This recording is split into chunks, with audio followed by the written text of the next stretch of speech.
Okay, we're going to call the meeting to order. Roll call, Madam Clerk.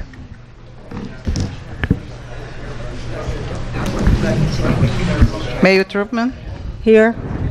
Vice Mayor Johnson Sardella, Here. Commissioner Samaria, Commissioner Tudor, Here. Commissioner Wise. Here. If you could please remain, we're going to, excuse me, we're going to stand for the pledge, and after the standing for the pledge, if you could remain standing for a moment of silence in remembrance of 3 young teens, 17-year-old Ricard Dumais, 15-year-old Lenz Desir, 13-year-old Gideon Desir, whose lives were senselessly lost and taken away on May 25th while waiting for a bus in North Miami to attend a soccer tournament. Our hearts go out to their families and friends dealing with this devastating loss. Also, 12 lives were lost, resulting from a senseless act of gun violence at the city of Virginia Beach last Friday. So after the pledge, could you please join me in solidarity and reflection? Thank you. Please stand. I pledge allegiance to the flag of the United States of America, and to the republic for which it stands, one nation, under God, indivisible, with liberty and justice for all.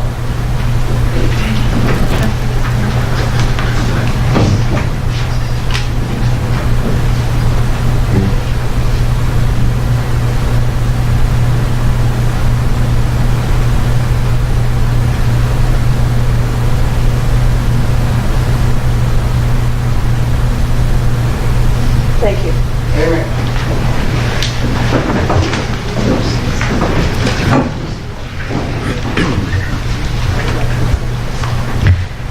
If you have not already done so, if you wish to address the commission, please sign in with the clerk. Each person wishing to speak will be called up at the podium by the clerk during public comments. Please remain seated until called up by the clerk. There is no need to form a line. Thank you.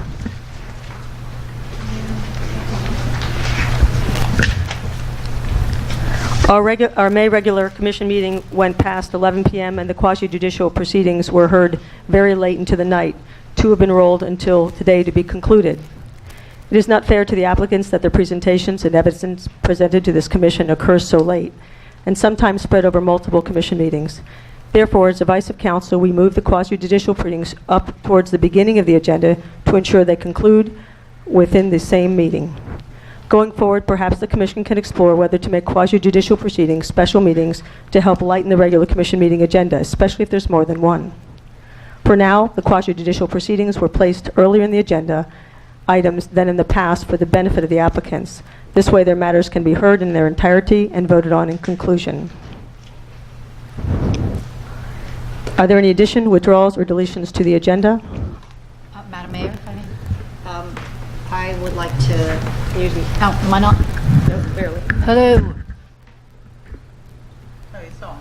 It's on. Screen quick. Okay. But just not very effective. Okay. I would like to suggest the removal of my item 12D from tonight's agenda.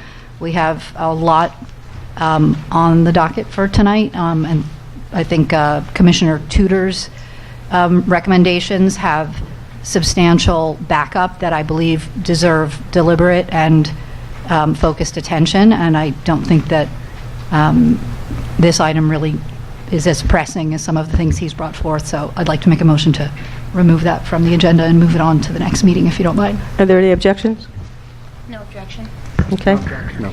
And Madam Mayor, I just have a housekeeping announcement. I unfortunately have a call tonight at 9:30 that I could not move, so I'm probably going to need to step out just for that, and if I can get off the call, I will return to the meeting. Would you like us to join for that? It's going to be a long call, or? It might be long if you want to break just so that I can leave, but Okay. you don't need to adjourn for the duration, no. Thank you. Madam Mayor, Yes. I have one item also. Upon reviewing the variance 6B for solar panels with Dr. Jonas, upon talking with the attorney, we're going to go ahead and issue a permit for that. We don't need to do the variance. We'll issue a permit for that, and Dr. Jonas will refund your fees for the variance as well. Okay, thank you. Are there any other addition withdrawals to the agenda? I have a comment. if none of the commissioners have any additional. At the request of the sponsoring commissioner, I'm raising this issue in the sunshine to make the commission aware of my legal concerns. There is an item on this agenda that, and just so we're clear, the item is 12A. It's titled Discussion of Mayor Change of Leadership, sponsored by Commissioner Dan Samaria. We've had some communications about my concerns about how this was noticed. I also have concerns about the legal authority to do it. Your charter, and this kind of will dovetail into Commissioner Tudor's item later today, but your charter doesn't have a provision to remove a sitting mayor from office. Currently, your charter says that the commission will vote to appoint a mayor. I have concerns about the lack of authority. As I understand, Commissioner Samaria is relying on the charter, but I don't know which provision of the charter authorizes a vote of no confidence to remove a sitting mayor. I have legal concerns about that substantively. Separate from that, I also have legal concerns about the due process issue with the memorandum that went out last week. Mayor Trutman has formally raised with the village a legal objection to the notice, and I wanted to make all of the commissioners aware of that now that we're all in the same room. And I feel it's my obligation to let you know that that objection will not be waived. I asked, it's not being waived. And I have due process concerns about this notice. The timing of the notice, the procedure in which the commission would take such a vote, I don't see any legal authority for that in the statutes or in our current charter as we sit here today. This kind of procedure, when there's authority to take such a vote, has to provide the party with sufficient notice and a meaningful opportunity to be heard. I've had some conversations with at least one commissioner about this issue and raised my concerns. So lastly, there's some ethics confusion about it as well, because the mayor receives, although arguably it's a minimus, she does receive a separate salary in her position as a mayor, separate from her salary in her position as a commissioner. And therefore, the ethics rules would require her to raise a voting conflict if this item proceeded, and she would have to remove herself from the room, which would negate her ability to have an opportunity to be heard before the commission. At minimum, I advise the commission to hold off and first obtain a legal advisory opinion from the State Attorney General's office, because as I sit here today, I don't think the commission has the authority to do what this item seeks to do. And even if it did, which I don't think it does, that the notice is questionable. And now that that has been raised and will not be waived, I have an obligation to advise the village that that's been raised and that item is being objected to. And that's my position. I'll state my objection publicly. I wish to state my objection publicly to allow this item to proceed. There are no provisions in the charter for the commission to take a vote of no confidence, nor a process by the commission to recall the mayor's position. Furthermore, as written, this item is insufficiently noticed and violates due process. As such, I renew my objections to this item proceeding.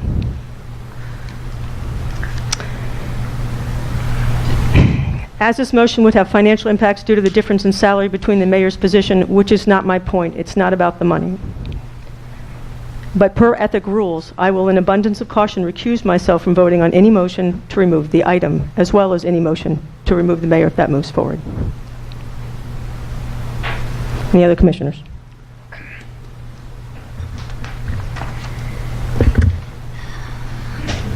I guess I want to be clear with the village attorney. If it's your recommendation that we hold off on this, can you hear me? Yes, I can hear That you. that we hold off on this until we have an opinion from the state attorney, then I would make the motion that the item be removed, because I'm not comfortable moving forward on something with the advice I've just been given by our village attorney. Due process issues, everything that you've raised are very serious items. So I don't see any formal findings of fact that have been submitted or things that we're reviewing that should be reviewing, so I would make the motion to remove the item at this time. I second Commissioner Johnson Sardella's motion for the same reasons. Before you vote, Don't I, I'm recuse myself formally from the vote. don't I have a right to talk about my item for you? The motion's on the floor. There's a vote on the floor. Can we open for discussion? Yeah, I want to make that's what sure. it's supposed to Excuse me, allow me to ask the attorney. Attorney, do I have to open for discussion on the item since we have a motion on the floor? But regarding the legality of it, making the agenda, Only the illegality of it, yes. that's what we're talking about now, yeah. Okay, so we open discussion limited to the legality of it. Commissioner Samaria. Vice Commissioner Samaria. This item is a discussion about change of leadership. There is nothing, I don't know where you got your information from, that says that we can't do this. I don't understand that. This is a discussion about it. That's what we're having. We're not saying she's going to be removed. This is a discussion about it. And I find this kind of strange on how this is coming up. And I found this kind of strange that I have been, by many people, been trying to get this agenda item taken off. And I find that kind of strange that this is being done. Well, allow me to clarify, Commissioner Samaria, because I made multiple efforts to have this discussion with you, and you asked me to have it in the sunshine today. Can you talk into the microphone? Yes, is this better? Has to be closer, close to it. The mic's off now? It's not working. Manager Manners, could you switch mics? Is this better? Yes. Thank you. There. So how long is this supposed to research take? Well, let me first respond to your position now. You're saying this isn't about removing the mayor, but you emailed me yesterday saying it was to remove the mayor from being mayor. This was the conversation I was trying to have with you before today to see if there was a way to cure the notice and understand what this was really about, because as drafted, I don't think it was sufficient notice. It is sufficient notice. When the agenda item is publicly noticed, the stuff is on the agenda item, so that means it is publicly noticed. But let me explain. And it doesn't say anything in the charter that she has to get noticed. The notice for her is when she's being taken off the commission. There is no that's not correct. I think you better read the charter carefully, because I got it right here. This is about constitutional law, Commissioner, and I mean, this recently came up when the then Governor Rick Scott removed Brenda Snipes from office in her position as an elected official as a supervisor of elections for Broward County. And the governor had statutory authority to do that. And even though he had the statutory authority to do that, the federal court still said he didn't give her sufficient notice that he was going to do it. And that opinion came out in January of this year, and she sued. This village can't afford another lawsuit, and I have an obligation as your village attorney to say, the mayor has told me she objects to it legally proceeding, and I asked her if she would consider waiving it, and she won't, and she has the right not to waive it. And If the mayor is really concerned about what the residents think, she has nothing to hide, and she can proceed with it. Okay, I find this strange that she's objecting to having a discussion whether or not her leadership has been what it's supposed to be. We voted her in as mayor. We have the right to vote her out as mayor if we feel that. Now, that doesn't mean this is going to happen. This is a discussion tonight. The other commissioners might decide that, Commissioner Samaria, we're not going to approve your vote. so this is to vote her out. This is not to vote her out. This is to have a discussion on whether or not we need a change of leadership. I wish people would read my agenda. It's self-explanatory. It says to have a discussion. The rest of the commissioners can decide that, Commissioner Samaria, we're outvoting you, we're not going to do it. That is fine. That's what the discussion is.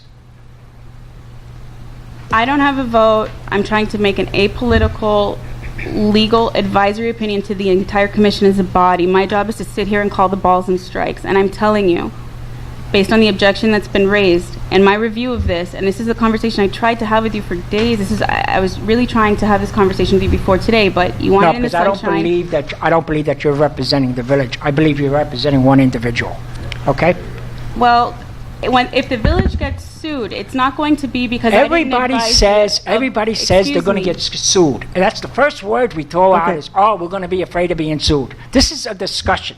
This is, all this is a discussion. My obligation to you and to every member of this commission is to advise you of legal risks, and that's all I'm doing. The commission as a body may still vote to proceed, but I have to build the record as to what the advice of counsel was at the meeting, and that's the advice of counsel. I really think the commission should consider being prudent and communicating with the State Attorney General's office as to what your authority, if any, because I have doubts about this, what your authority is to do what you're seeking to do.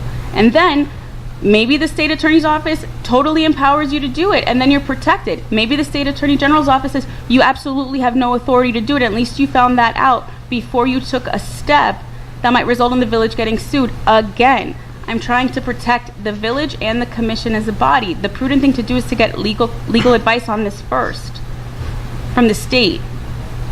That's my legal opinion, and it's not going to change. Okay, there's a motion on the floor, Well, and there's a I'd like to second, make a- and I'd allow Commissioner Tudor, please. I think part of the confusion with this item is the fact, I know it's being said that this is a discussion item, but I think the issue that I think creates the peril for the village is the fact that the actual recommendation in the memo is to have a vote of confidence and hopefully a change of leadership. So that's more of a proactive step as opposed to a simple discussion. I know there's a lot of passion among certain members of the commission and the community, but I think we have to be very cautious. It doesn't hurt the process if we go ahead and get guidance from the State Attorney General's office to find out what we can do. We're in this predicament because... Okay, here's what I'm... Excuse me, sir. We're in this predicament because when we had our charter written, we didn't think about adding language in there regarding how to conduct meetings, how to have removal proceedings, if there's violations of the charter, penalties for violations of the charter. So I think that the best option for us at this point, and to avoid any type of legal issues, would be to go to the State Attorney General's office, get some guidance from them. We're not talking about this being prolonged out. I see that, I honestly believe this could be on the next agenda item, the next commission meeting. So I think we just need to, everybody just needs to take a deep breath and let's just try to move forward. To be fair to everybody, since there's a motion and a second on the floor, what I would ask is, I'm going to ask the attorney if she would be so kind to preside over the vote, because I will not, because I am recusing Before I myself. ask that question, if we have the vote and it gets voted down, I can still bring it up at the next commission meeting, correct? Right. Okay, I still want the vote. I'm sorry? Still want the vote. Meaning, I want them to go through the motion of the vote. That's Okay. what I said. And then I'm going to just... Hopefully in the future we'll have you be the parliamentarian, but at the moment that still lays on me, but I'm going to relay it to you to go ahead and, can we do that? Was that appropriate, or am I just going to call the vote and recuse? The clerk can take a roll call. The motion's on the floor. Okay. We could just go through. Clerk, go ahead, roll call, please. What's the motion correctly? The motion is to remove the item. Agenda item number 12A in light of village attorney's recommendation and advice. Okay. Commissioner Tudor? Yes. Commissioner Samaria? No. Commissioner Wise? Yes. Commissioner Vice Mayor Johnson Sardella? Yes. Motion passes 3-1. Is there a motion to approve the agenda as amended? I so move. Is there a second? I'll second. All those in favor? Aye. Aye.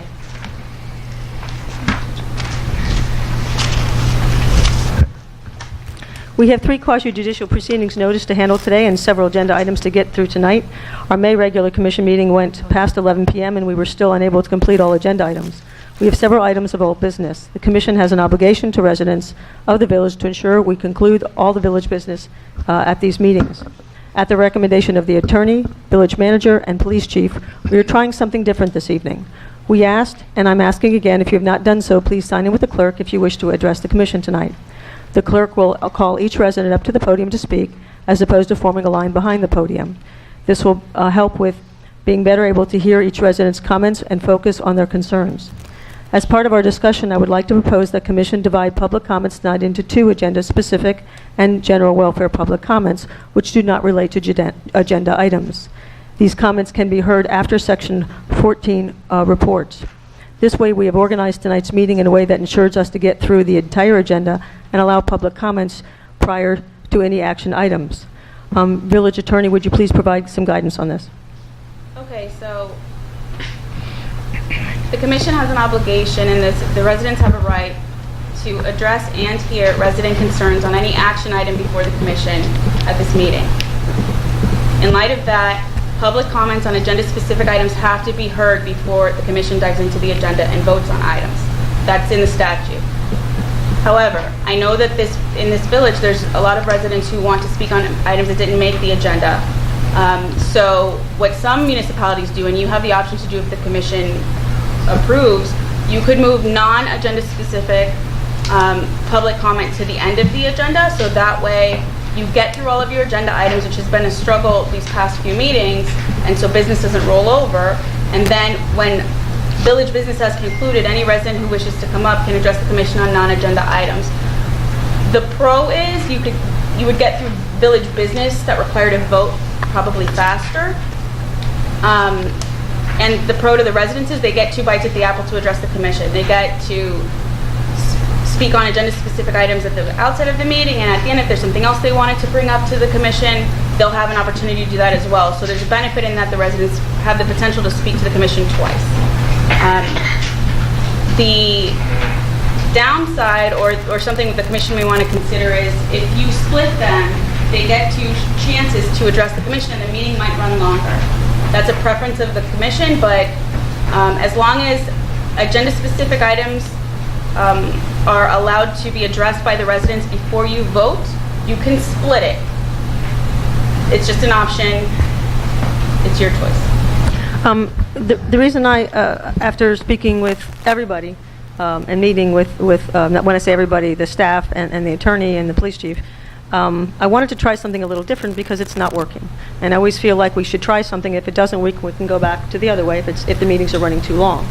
But right now, we're not getting through business, and I think that's the essential purpose of a meeting. So with that, would anybody like to make a motion to divide public comments into agenda-specific and non-agenda-specific items that address the general welfare be heard at Section 14 reports? Madam Mayor, Yes. the list that I have here signed, no one mentioned what item they're gonna comment about it. So, well, maybe we should allow people to do that now, and this way. Well, first, let's first see if there's a point of the commission they want to support this or not. Because if they don't, then it's a moot point. Madam Mayor, I don't know if we should suggest holding off and maybe the commission discussing this with Commissioner Tudor's agenda items, because since he's talking about commission meetings and all of that, it seems, rather than split it, because there might be something that he brings up during his agenda item that will cause us to change what we're thinking, and it's premature to do it now. No problem. I have no problem with that. And I want to thank Commissioner Tudor for bringing that item. I think that's very timely and very helpful. Okay. Since that's not the case, the Commission will be hearing 2 variances and 1 administrative hearing this evening. There are quasi-judicial proceedings, and as such, anyone that will be speaking on the matter tonight, any of the matters tonight, will need to be sworn in. You skipped the presentations, Madam Mayor. Yep, I flipped the page wrong. My apologies. Nope, it's just not on there. Hold on. I cut and paste wrong. My apologies. Thank you so much. Item 5. You got it. I skipped 5. I'm so sorry. Presentation. First, we have Vice Mayor nomination. We welcome Vice Mayor nomination is for Dan Samarin to go ahead and take the position for Vice Mayor. Is there a motion to do that? I'll make a motion to appoint Commissioner Dan Samaria as the Vice Mayor. Is there a second? I'll second. My apologies. I'm making a motion to appoint Commissioner Samaria as Vice Mayor. And I'll second. Okay, all those in favor? Aye. Motion passes 5-0. We now have financial updates. We have Paul Winklejohn from GMS here to do I that. have to bring the. So- I have To bring the podium back, hold on, we're going to move the podium back. Just wait, we're going to move the podium back. Thank you. I don't think he's strong enough. Probably not.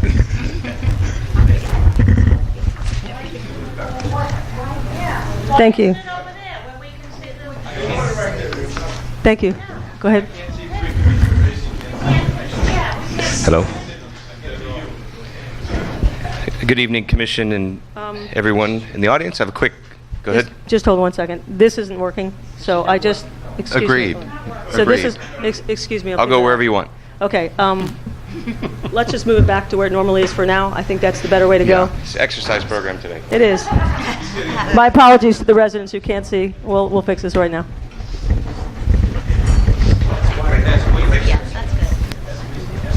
Yeah, that's the crossword. It is interesting because 1 foot back, you're in a shadow. So most of the time I'm up here, I'm guessing at what I'm saying. So Okay. Welcome, Mr. Winklejohn. Go ahead. the comedy's free. The financial update, as you all know, that I've been typically annotating your financials as I circulate them. Today I have just some general overviews. The first is, I believe we're in a slightly historic moment. Your audit for this year is finalized. That is a positive thing. And the draft has a few cleanup items typical of an audit. I would not be surprised if it's before you with a presentation at your July meeting, wherever that ends up. So, and for those of you who are not familiar, when our firm got involved, we recreated 3 years of financial records and then produced 3 basically forensic audits or historical audits to regain compliance with the state of Florida. Those items brought us to a point where last year we were able to actually operate in 1 year with live, accurate, and confident information. And the good news is that we're tracking along very nicely. The other piece of good news is the property appraiser issued its projections, the June 1 projections, which are preliminary for the 2020 budget cycle. It's a 6% increase in property value for the village, which is a positive sign. We did enjoy 9 to 11% property value increases 2 years prior. My reaction in the housing market that I'm in is a little leveling is good news versus steep climb, because if you went through it in 05, 06, you knew how hard it hurt when you fell, if you recall, in 2010. So the 6% fits with the historic plan of last year's budget. It fits with the projection that I gave the commission about a year ago. I can put that projection out again. It's good to look at your budget and where you've been and where you might be going in that picture, and then do a budget to match, because you don't want to be 1 year wizards. You want to think a little broader than that. The other piece of good news was, of course, when the legislature or when the voters did not elect to increase the exemption number, because we had to project two paths this time last year, and that was a little cumbersome because we had to say, okay, we're going to get 5% increase, or we're going to get no increase, or we're going to have to cut. And so with all that added together, we're pretty confident we're looking at about a 6% window for the 2020 budget. Down on the ground, staff and the manager and I have been meeting, and we had a lengthy one-on-one meeting with each department head to go through the current status, year-to-date costs or expense balances, projections of what they thought the next 6 months would look like. As you know, in this business, we're predicting the 2020 budget while we haven't even finished many months of the current year budget. So it's almost an 18-month guess. An educated guess, of course, but it's still unknown. The good news is the 6 months behind us are tracking very closely to budget. The financials from April are a little cloudy in these regards, and I'll move into the specifics for you. Your revenue is tracking like normal, but it's always a month off. So almost all of your revenue lines are, if you do a smooth projection or calculation of month-to-month revenue, it's always going to be about 30 days missing, because the revenue comes in well into November and December. So that is always something just to keep in the back of your mind when you see revenue being slightly behind. We do not artificially accelerate that for obvious reasons. It's better to keep the clock snapping right on time. The expenses with the meetings with staff, we have a lot of confidence that we're going to continue to track at or below budget for the remainder of the year. I will tell one little staff level thing, that when you have basically two new senior managers in your community, a police chief and a public works director, who were not intimately involved in the preparation of that budget 18 months ago, they may have changed their compass course a little bit as the year's gone on, and that would not be surprising to any of us. And I know our manager keeps them where they're going, but they've made lots of good decisions, it looks like. But what I'm saying is that they may not have followed the exact plan that was laid out for them. Those minor deviations, what we did in our staff meeting was we were making a column of what was anticipated within the 2019 budget, what actually happened to date, what's going to happen the remainder of the year, and then the last column will be what they want to happen in 2020. Now, of course, I'm the mean guy who comes in and says, well, let's just imagine you're only going to get salary and labor increase contractual of 3%. So live within what you think, what you have is what you should budget from. Obviously, we do a lot of conservative budgeting for you. I do. I preach that strongly for obvious reasons, because of flexibility, and you have very, very little agility in this town financially. So what we're going to do is take that 3%, hand you back a budget through the manager that reflects a labor cost increase, which is contractual, and any other contractual obligations. Then the wishes and wants of staff will sit on top of that, and then your job, as you know, is to prioritize those. So all that said, I think our budget cycle this year is healthy. It's moving forward very nicely, and I want to move to the last piece. It's hurricane season, and as I told you, we had negotiated with our banker a pre-positioned line of credit. They've come back with some pretty good terms on how to do that. Your manager can direct me how he wants to fill that out, but I did tell you we would put that in place. It's not executed. There has to be, some loan documents, and very, very minimal is what I understand. There's about a $500 fee. So with Christian's direction, we think what we want to do is develop near signature-ready documents with our legal for the next meeting. I think that timing's right. If you wait, and there start to be storms in the box, as they say in the business, in the insurance box, banking terms magically change. So my advice to you is to follow that lead and try to get something in writing and execute it. It doesn't cost anything. You don't borrow the money until you borrow it, but have it in place by July, mid-July. Any questions for the finance director? Any discussion on the loan or possibly looking at getting loan papers for the hurricane? Would it be better just to have the manager come back and put an item? I think probably be better for us to review.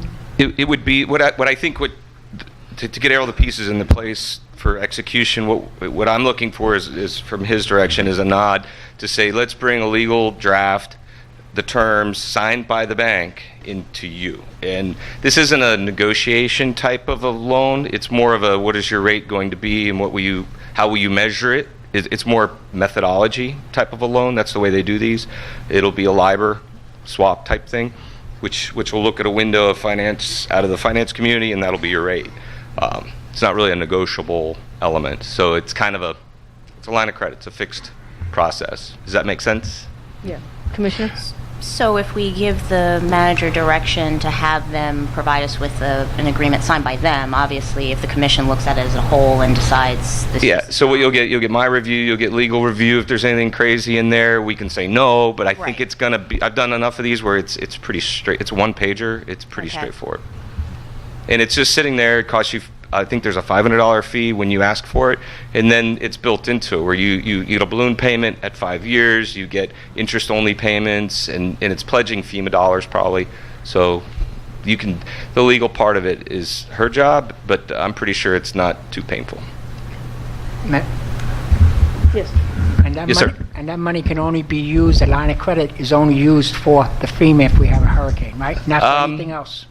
I will tell you, my personal style would never to be that restricted. for obvious reasons, but in principle, yes, that would be the essence of it, would be to recover from the storm. I wouldn't want to buy a new car from it. Yeah. Sort of like one-time money, one-time expense. If the line of credit is not used for FEMA, then I can't support this. Right. If you want it that way and you say that, that's absolutely true, but I wouldn't put it into the documents because you never know. Just the way to handle it. Any other commissioners? But I respect the direction you just said. I don't have any problem with that. Commissioner Tudor? No, I mean, it with the hurricane season coming up, he's correct. You know, when we moved over our services to the bank, they talked about this line of credit, and we've always had discussions up here that this line of credit, you know, would be helpful if we had another hurricane, especially when we saw the kind of financial impact this last one had, and it just grazed us. So it kind of makes sense. There's no pen to paper from the village point of view.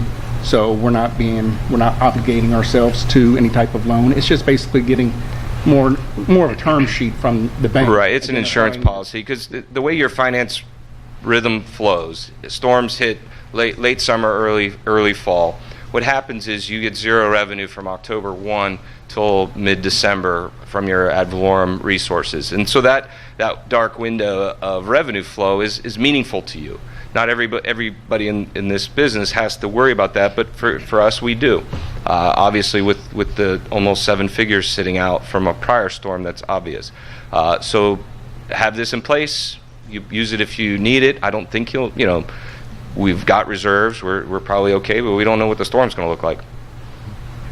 Yeah, and at the time, we can go ahead, and that is a discussion for the commission to have, is having this money set aside for specific purposes. For example, yeah, you can spell it out. Yeah, so we can spell out the guidelines and restrictions for what those funds can be. Yeah, you spell it out, not the bank. Exactly. That was my response Exactly. to the commissioner. So Yeah. we can tighten the bolts on that so that the commission, if the commission is in agreement, then the funds can only be spent for disaster recovery. So that would be, at a later time. Attorney? Yes. When the commission votes to approve of the line of credit, you can always propose conditioning any draws on a commission approval. So you have the line of credit as an emergency, kind of like a credit card. If something happens, we have somewhere to run and get money because we have an emergency, but we can't take any draws out without commission approval. Perfect. That's Yep. something that you should consider exploring when it's time for Yes. a resolution. That way you're not waiving your concerns now. Is there a consensus from the commission? Go ahead and have them draft it and bring it back for us? Yes. Yes? Yes. Yes. Okay. Really appreciate that, and look forward to our budget cycle. And our pros in the back are gonna make it a clean process for us. I have nothing but confidence. Excuse me, when is the, They don't know who they are, but I do. Madam Mayor, when is the budget process work, where we start getting stuff? Isn't it supposed to be, I thought it was supposed to be July. Yeah, so at your July meeting, you should see a draft, which will have some input from staff behind it. Then in your August meeting, you will finalize it. You'll adopt, I think it's in September is what our calendar. Yeah, September's your adoption. In that span, we recommended a workshop or two. I don't believe there's a statute there's 2 workshops for you guys. Okay, not everybody follows it that way. That's totally cool. I would recommend that the first workshop be department head proposed and discussed through the manager, and then the second workshop be finalization and then done. It's like that, with your input throughout the process, obviously. But my model for you is, now that you've hired, and Christian told me that this was, how to do it, is he wants their skills to draw the budget, and then you all give them the compass. So is that right? Does that answer your Yes. question? Did I say it right? So it'll be through the department heads to me, and then we'll work with the commission on that. Yeah, so as I get their direction, I'll put that prep together, workshop it with you, workshop it a second time, and then adoption should be obvious. Super. Thank you. Any other further questions? Mr. Winklejohn? Thank you so much. All Appreciate it. right, thanks for the light. It was nice.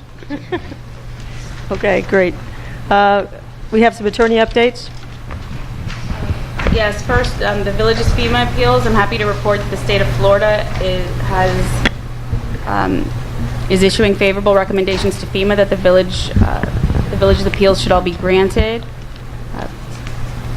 The village manager and I had a few calls with the assigned appellate officer at the state level, but we also had help with dealing with Jared Moskowitz, the head of Florida DEM, the Department of Emergency Management. The village lobbyist, Dave Caserta, was very helpful in that, and Jared Moskowitz issued a very favorable recommendation and endorsed DEM recommending to FEMA that the village get its money back. So the regulations say FEMA is supposed to issue a decision in 60 days, but DEM has made very clear to us that with the hurricanes over the past few years and the volume of FEMA appeals, not just from Florida, but from Puerto Rico and Texas and California with the fires, that the turn time is more like 9 months to 12 months. So we are wrapping up at the state level, which is great. We're getting favorable recommendations from the state. So this phase went as favorably as it could have gone, and now we wait.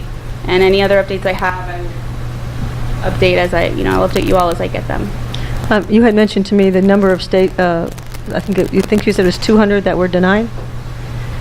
When we spoke with the appellate officer, Christian and I, the appellate officer said 200 IRMA claims from Florida. That's not including the Panhandle claims, the Texas claims, the Puerto Rico claims, and the California claims. Just IRMA claims, she said she's at 200. That's why there's the bottleneck, and we can't expect FEMA to honor the 60-day turn time when it gets to them. Do you know what time frame is for the other two projects probably before? That's as to all three. Oh, that's all three? That's, yes, we got, sorry, thank you. All three. The state of Florida is blessing all three, and now it goes to FEMA. Perfect. Okay. Thank you very much. Any other questions for the attorney on that? I have one more item. This is more just to update. We're working with the village is working with the County Ethics Commission. We're going to be setting up some ethics training for the advisory boards. Continuing ethics training for municipal officials is ongoing. I'll circulate the upcoming dates. I recommend that each commissioner take advantage of that, stay abreast of ethical obligations. And we'll also be talking to village department heads to get refresher ethics training. But the big item is that the County Ethics Commission is excited about training our advisory boards. We just need to make sure we have at least 10 advisory board members who can attend, and they will come to us. So that's something we should explore. And that's all. Those are the updates that I have. Thank you. Any other questions? Okay. The commission will be hearing two variances and one administrative hearing this evening. These are quasi-judicial proceedings, and as such, that anyone wishing to speak on the matter tonight will need to be sworn in. Attorney Rodriguez will now swear in those individuals providing testimony on behalf of the applicant or individuals that would be adversely affected for any of the, actually, I'm sorry, it's two now, not three. Two quasi-judicial proceedings. Those testifying, please stand. And Attorney Rodriguez, I'll turn it over to you for swearing in. Everyone who wishes to address the commission on these quasi-judicial proceedings, please stand and raise your right hand. I swear to tell the truth, the whole truth, and nothing but the truth to this commission on these matters. I do the truth. Thank you. Tracy, I'm sorry to interrupt, but I know you I'm made sorry. a comment about my issue, but I want you to know that my matter is not resolved, so I hope that you will not take it off the agenda. I do need a piece Sorry, of time. we've already with you. voted and approved the agenda. It is done at this point. The matter My is matter closed. is not resolved. Do you understand Excuse that? me, if you can please sit down, I'll be happy to have you come up during public comments, and at that point, I'll be happy to take your It'll concerns. be too late at public comment. I don't see any, if there is nothing and it's been granted, I don't see any reason to. I mean, the permit was approved and he's getting a refund. That being said, it's up to the commission. The commission runs the meeting. I mean, if you'd like to call him back up when you've resolved the other two, so the other two aren't waiting. Okay. That's your option before you move out of quasi-judicial proceedings. I'll leave this up to the commission. I don't understand what we're having an issue with. Perhaps we can take it up. It's up to you. I'm going to let the other commissioners. I know you don't understand because you didn't ask me. Excuse me. Thank you. I guess I agree with letting the other two go forward so their matters are dealt with, but if the resident still believes that he has a pending issue that we haven't heard, I don't think we can say, no, we can't hear you on this. We should allow him to tell us what are the remaining issues, and then we'll go from there. Okay. Is there, Commissioner Wise, are you fine with that? Okay. Yeah, fine with me. Okay, we have a consensus? Great. So we'll call you up, sir, afterwards. Thank you. All right. Did you get sworn in, sir? And anybody you wanted to talk? Did you get a chance to swear in? Thank you. Okay. Variance application, legalization of shed, 113 Northeast 8th Avenue. Can the applicant, Mr. and Mrs. Third, please come up to the podium? We will begin. We will now open the quasi-judicial proceedings to hear the variance application for the legalization of the shed and pergola at 11390 Northeast 8th Avenue. The applicant requested a variance from Section 11.2 and 11.7 of the Village Code related to the location of the shed and pergola and setbacks with both issues. This hearing is a continuation from the applicant's variance hearing held on March 19, 2019 and May 7, 2019. We have historically allowed general public comments as part of testimony, not just adversely affected parties. While the Commission is not obligated to hear general public comments on non-affected parties per Florida statute, this evening we will allow such comments to be heard. Before we proceed, do any of the Commissioners need to provide any Jennings disclosure rules, and does everybody know what that is? Yes? Okay. I'm going to start from this side and go over. Commissioner Tudor, do you wish to disclose any verbal or written communication with a resident which took place outside the quasi-judicial proceeding that relates to the variance application? There was one email communication which has been provided on the public record and is part of the package.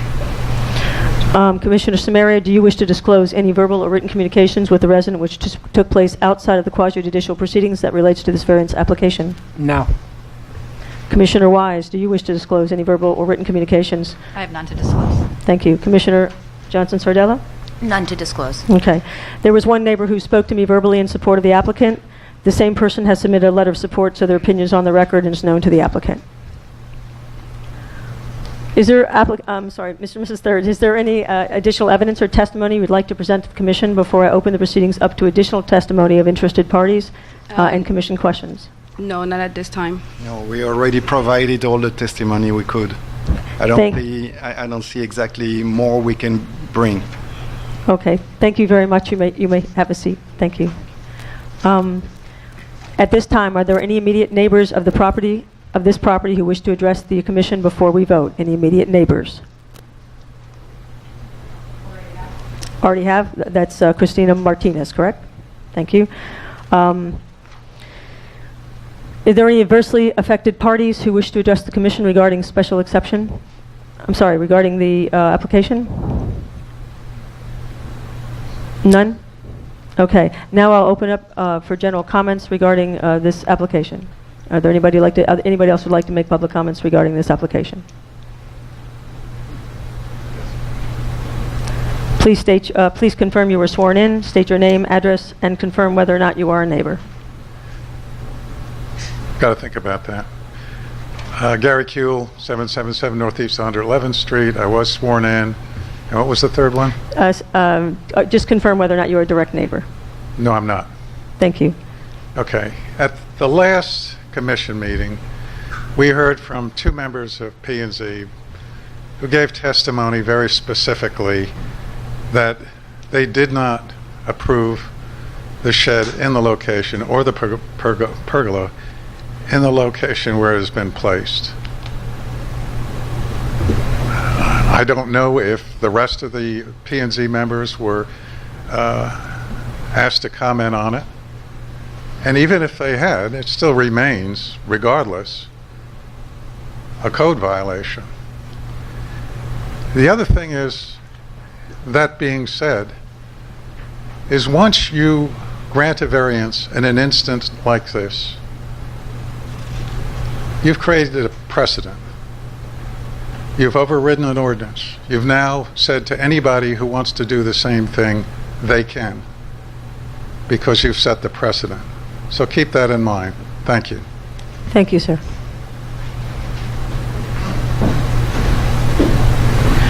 Jeannie Anderson, 11th Place and 119th Street. Yes, I was sworn in, and no, I'm not a direct neighbor. Kind of going along with what Gary started to say, one of the things that they put in their application as a reason for needing to build in the setback was the size of their backyard. But that's a known thing. When you buy that property, you know what the size of that backyard is. And you've got to anticipate whether or not this particular property works for your needs. Now, yes, needs can change. But in that case, not all lots are applicable to everything we all want to do. Sometimes one needs to go find something else. Now, that being said, what's even bigger concern to me, once you open a door, you're not just granting this variance. Look around this city, with few exceptions, every corner lot is small. Now, you have opened it up that folks who are in the same identical position as these folks, excuse me, have the same rights. Once you grant one, it's not as simple as I think some of you might think. You've got to project out what's the possible detriment to an entire community, not just the benefit for one person. That's what you're up there for. Thank you.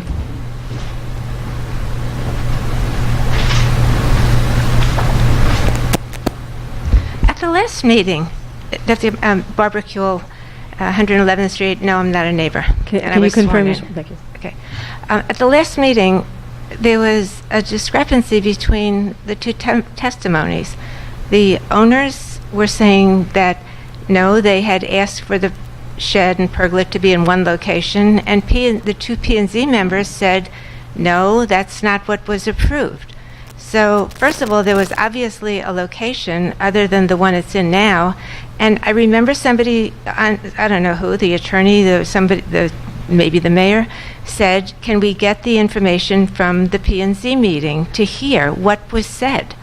Because now it's he said, she said. So, I don't know. I don't know if the P&Z members are here, but they were pretty emphatic that this is not what transpired. So did somebody try to get the information from P&Z, the tape? That's what the next step was supposed to be. Thank you. Thank you. Chuck Ross, 1166 Griffin Boulevard. I'm not a direct neighbor. I was sworn in. I just wanted to clarify a point that was made. There was some confusion about if our code is silent, does it fall back on the Miami-Dade County Code or not? And several of us insisted, no, it doesn't, because we're an inclusive code. So I wanted to make sure there's no confusion about that. And Barbara's correct. That was the next step, I recall. They were going to listen to, I think Commissioner Tudor suggested it, I believe, that they were going to listen to let's listen to the tape of P&Z and see actually what happened. Thank you. Thank you. Bob Anderson, 119th Street, 11th Place, and I was sworn in, and I am not a neighbor. I'm looking at this. People applied for a permit, they were turned down, and they built it anyway without a permit. Now they're saying, oops, even though it's in the wrong location, I want a variance. I urge, do not go for this.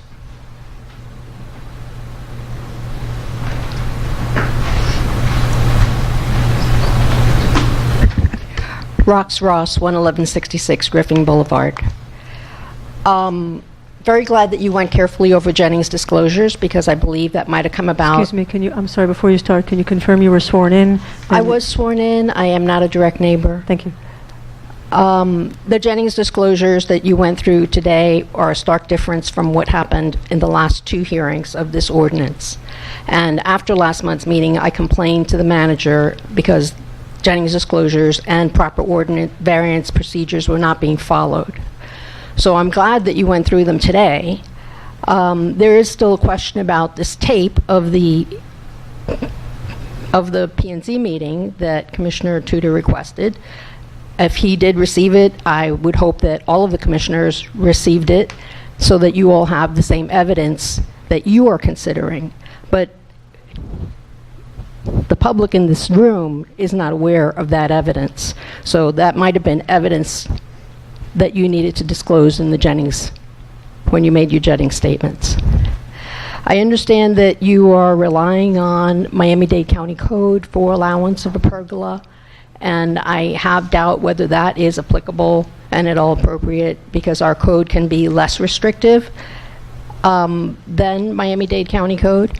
But even the Miami-Dade County Code respects setbacks, and you're not allowed to build in them. Thank you. Thank you. Any other further public comments? Okay, closing the public comments. Mayor, Yes. just to clarify, there was no recording provided to me. Okay.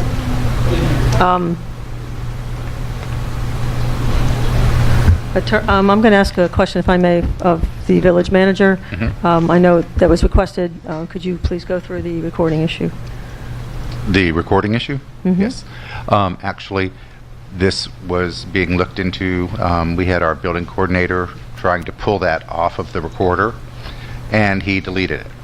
So we're going to have to go by the minutes of this, unfortunately. We do have the minutes from the meetings. We do not have the actual live recording. We tried through IT to get it back, and unfortunately that's been destroyed. So, Attorney Rodriguez, could you please present your legal findings to the Commission on the pergola in the shed? Okay, so it's really two requests in one, so I will go through. I'm sorry, mics are very bad. If you could just, yeah. Can you all hear me? This is really two requests in one.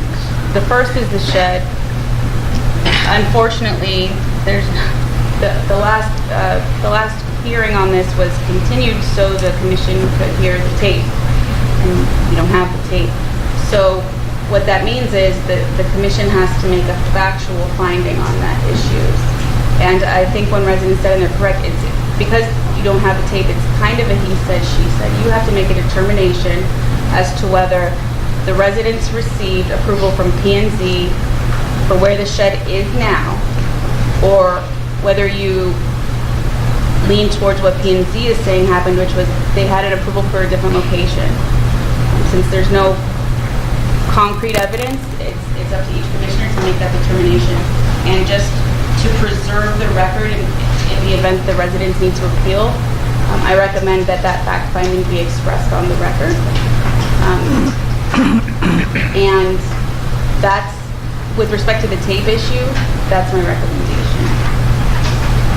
Okay, could you continue on regarding the Miami-Dade component?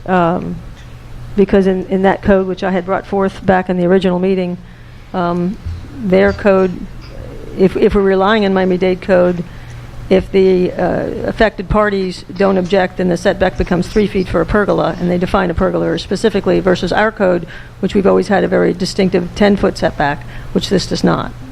And that's the same for the shed. The setback affects both the shed and the pergola. Okay, so you're correct. The village's code does not provide a definition for pergola. That's true. Miami-Dade County's code does, and it defines it as a structure, which means it's subject to setback. The concerns with the village code, and this, again, is part of Commissioner Tudor's item that will be raised later, is your code passingly references Miami-Dade, and the South Florida Building Code is incorporated by reference in Section 1.14 of your Land Development Code. And there are random references to Miami-Dade throughout your Land Development Code, but there's no express section that says we incorporate Miami-Dade Code by reference. So if you look at this from an equitable perspective, you have to ask yourself, would the resident have known that Miami-Dade did not apply? Was our code clear on that? And I'm not sure that it is. There's references to it randomly throughout the current code that you all have. There's also references to the South Florida Building Code. So that's something, again, that you will have to weigh individually when you vote as to whether the residents should get the benefit of that ambiguity or not.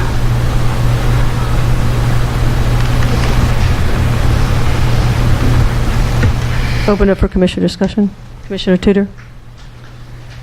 I mean, this whole thing boils down to the last meeting, we kind of discussed this, and the way our codes are written, and this is not the first pergola to ever come before the village to be built. When there's items that come up that are going to be, that need to be addressed, they should be brought before the commission so the commission can discuss them and see if we're going to write and develop ordinances and codes for it. The fact that we're silent on the issues of pergolas, and we're very clear about sheds, but the fact that we're silent on the issue of pergolas, a reasonable person would then fall back to the Miami-Dade County Code. And from what the resident presented at the last meeting, he's met those qualifications from the Miami-Dade County Code. Now, I understand people may be upset and say, well, you know, we have our own setbacks, we don't want this. Well, then our codes need to be buttoned down better. And we need to get past this, you know, relying on very ambiguous, broad terms to try to justify individuals' aesthetic views. You know, let's get things in black and white. Yep. So that residents understand what they can and cannot do in this village. This is such a gray area here that it can be confusing. And to say that, well, okay, you know, our code, if it's not in our code, then you can't do it, is one of the things I've heard somebody tell me at one point in time. There's things in our code that, you know, that's not good enough for me. You know, and I think we're up here to consider what's best for all the residents of the village. And so when I look at this, you know, I'm fine with the location of the pergola. I do think the shed should be in a different location. I would argue the northwest corner. I know there was some concerns that there was some issues with the northwest corner. We thought originally there was an easement there, but we've confirmed that there is not. But there is not. So in a sense, I'm kind of splitting the baby. I'm fine with approving the pergola, but I think the shed should be moved. Commissioner Smith. This is the third time this has come up. We were supposed to have a tape. There is no tape. So I already spoke on this issue and gave my views on what I thought on both items. There's nothing more for me to discuss unless there was going to hit his tape. Because I'm looking at the diagram and it shows where the shed is at one location and then the shed is in another location. Without that tape, I'm going to go by the documents that I see, so there's not much more that I need to say about this. Thank you. Thank you. Commissioner Weiss? I actually had a question, and for the residents, and I'm sorry that I didn't catch this before. Could you guys come up to us testify again, please? Thank I'm you. sorry. Thank you. I appreciate the clarification. In the notes provided to us by Officer Caserta, it says on September 4th that the board disapproved the plans and needed more detail on how it would be anchored and built, and it indicates that you guys said, or you indicated to Jean that you would bring in new detail and hope to make the next meeting, which was October 1st, and then on November 30th, the next note is no further action to obtain permit, and then the next thing we know, your notice to appear. So I'm just wondering what happened, how come you never returned with the information that was requested to get the permit properly approved? We provided everything that was asked from us. We went to the meeting with the P&Z, and then we were asked to get a variance, which we did. We provided all the information. We filed the paperwork. We paid, and we got notice that we had to come for the variance. I'm sorry, I just want to clarify, but it says here that they were asking for information on how it was being anchored and built, which speaks to me about like concrete footings and things like that. They did get all that information. We did get an architect to provide them with a plan, and it had all the details. So the village has it. Okay, so I'm sorry, so your position is that you provided what was requested, and this is just inaccurate record keeping? That is correct. We provided everything, the engineer's report, we provided the survey, the up-to-date survey, we provided the pictures, we provided all the details about anchoring and everything. We provided the testimony from the neighbors saying that nobody was bothered because nobody can see that. And I also wanted to clarify something else about the location of the shed. That shed has been approved physically and visually by the inspector. Yes, I know that. Physically and visually, the inspector approved it in that location. So again, if you guys want it to be moved to another better location, there is no better location. And if there is one, please tell me where. There is no other location, actually. Okay, thank you. That was the answer Yes, that I was... but to confirm, everything was provided, all the documentation, architect plan, everything was provided to the village. Thank you. If you could remain standing, because I have a question once Okay. Commissioner Johnson Sordillo is done. Commissioner Johnson Sordillo? Yes. I'm going to probably be echoing what my fellow Commissioner Tudor just articulated with regard to the pergola. Unfortunately, our code has these holes in it, and ambiguities in something like code, or even if it was in contract, shouldn't go against the person that didn't draft it. We need to get these items fixed. So if Miami-Dade code, which is what a reasonable, prudent person would probably look to if our code is silent, allows for the pergola, then I don't have an issue there. With regard to the shed, I recall the last meeting, we thought there was an issue with the utility easement. So I'm still not convinced that the shed could not have been put somewhere where it is supposed to be, where it's not creating a violation. Because I am concerned with what residents have just mentioned, that we don't want to create a precedence of just approving variances where maybe the resident didn't look into it thoroughly to determine that they didn't cover all their bases to make sure that it could be someplace else that is proper. Right. Because what we as commissioners have to go through when we're deciding a variance, we have to be able to articulate, and it's for your protection as well, we have to be able to articulate why this variance is needed, and one of the things is that there's just no other way for you to enjoy your property.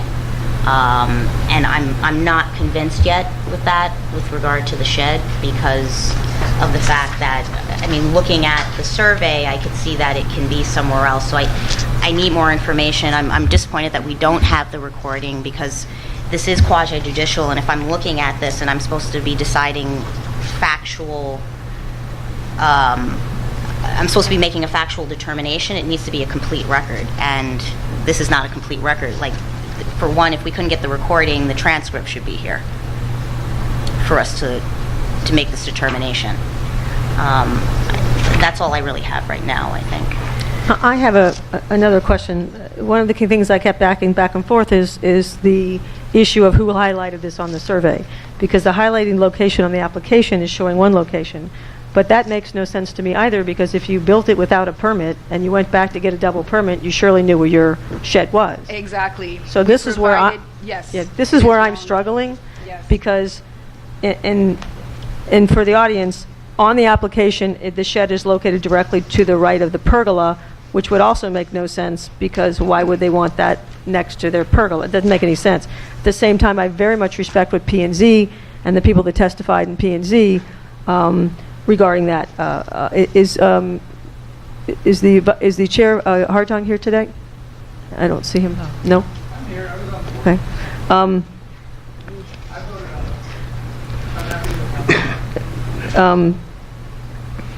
That might be helpful. Yeah, we need... That might be helpful. Okay, so I just want one clarification from both of you. When you put the shed in and you went to get the permit after the fact, Yes, correct? that's correct. Did you ever put in a permit prior to that? No, never. Okay. We put the shed in when we just moved in, was 7 years ago. We didn't know about the permit. We weren't aware of any of that. It's not that we put it there because we were in the setbacks or something. We didn't know we needed a permit for that. We thought... That was 7 years ago when we Yeah. first purchased the So property. 7 years didn't know ago, about permits. 7 years ago, you put up a shed in the locations it's at. That is You correct. then went to put in an after-the-fact permit. When I talked to the building clerk, there was no indication of who highlighted this. So that was another problem for me. When I spoke to the village clerk, he could not confirm whether he had highlighted it or somebody else had. So I have to go on, the only common sense thing I know is, why would they lie about a location of a shed if they already knew where it was when they were applying for the permit? And that is part of where I'm struggling with those facts.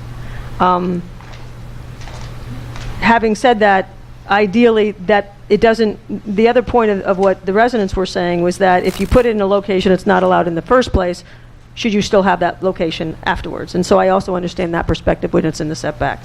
I'm also leaning towards what both Commissioner Johnson Sardella and Commissioner Tudor are saying as far as the pergola. I have no problems with that based upon the fact that our code is just so loose and fast. But that is my struggle with the fact-finding on the actual shed. With that, thank you very much. Is there anything else you'd like to add for now? No. Okay, you'll get another opportunity. Okay. Thank you. Mr. Schneider, would you care to come up? Yes, would you care to come up? You want to testify? Were you sworn in? Yes. Thank you. And you were in P&Z at the time when this occurred, correct, Yes. sir? Okay, could you please tell me your recollection of the location for the shed? As I explained at the last meeting, they came in and said, we'd like to build these things here. We said, you can't build them there because it's in the setback. So they were rejected. So then they came back and they applied again, showing them where they wanted them that was correct. We said, fine, permit approved. Then they went and built it in the place they originally said they wanted it. And then when it was figured out that they had built it in the wrong place, the place they originally wanted it that we did not approve, then they applied for a variance. Okay, so their testimony is that that shed's been sitting there for 7 years. I don't know if it has or not, but they built it in the wrong place and they tried to mislead us and tell us they wanted it in a different place that was accepted by code. You can't build in the setback. A setback is a setback. Yeah. Thank you very much.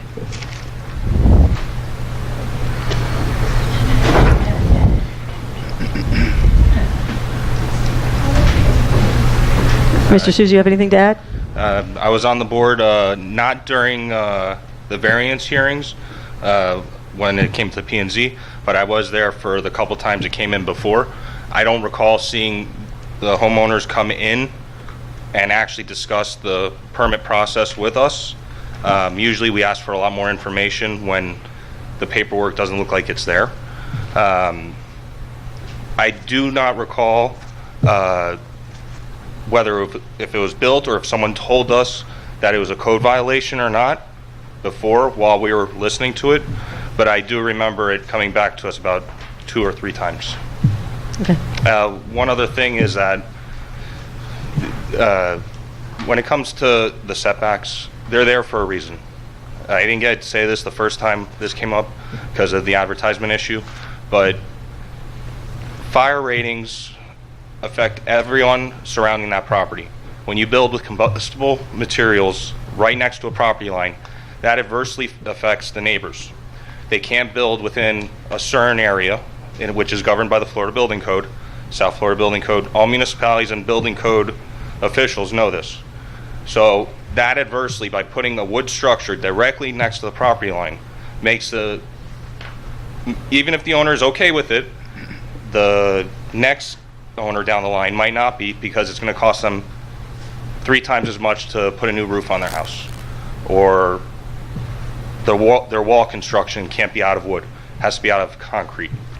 Thank you. Are there any other questions by the commission? One quick question, I guess. The December 14, 2018 building inspector approval, can we get a little bit of clarification on what actually occurred on that date? Was there an actual inspection that was conducted? Was it signed off on? Just trying to get a better understanding of that. Sure. My understanding is that the building inspector did go out there and did sign off on it. That is what I've been told. It was in error. He shouldn't have, but apparently he did. So. Okay. Yeah, as a matter of fact, this is just your time to close it out. So please come on up. I was just going to call you back up. If both of you can come back up, please. I just wanted to mention, we did get a violation for the shed and the pergola, which is why we went and got the permit. So therefore, the shed and the pergola were there before we went to that P&Z meeting. So I don't think that we were trying to mislead anyone. We were trying to set things right to get our permit so that we can have our shed and our pergola where they are. Yeah, saying that we've been trying to mislead anyone is ridiculous. I want to laugh about it. I'm sorry, but this is like... So also saying that we asked for a permit and it was refused, that is totally untrue. Can you prove what you say? I'm sorry. So, if you do me a favor, just direct it to the commission and not to the audience. Thank you. So this is totally untrue. I don't even know why people come to say things like that. That's okay. So we've provided everything we were asked for, and we went to the city hall many times. We had a lot of communication. I can show all emails. Everything has been done. So I don't know why people are saying that we didn't do that. Okay, so just clarification, you applied after it was been for 7 years, you got a violation, and then you, as far as you're concerned, the location that you stated it was in was the same application? Correct. Yes. Okay. Thank you very much. Anything else you'd like to add? I don't think so. Thank you very much. Thank you. Attorneys, anything else you'd like to add?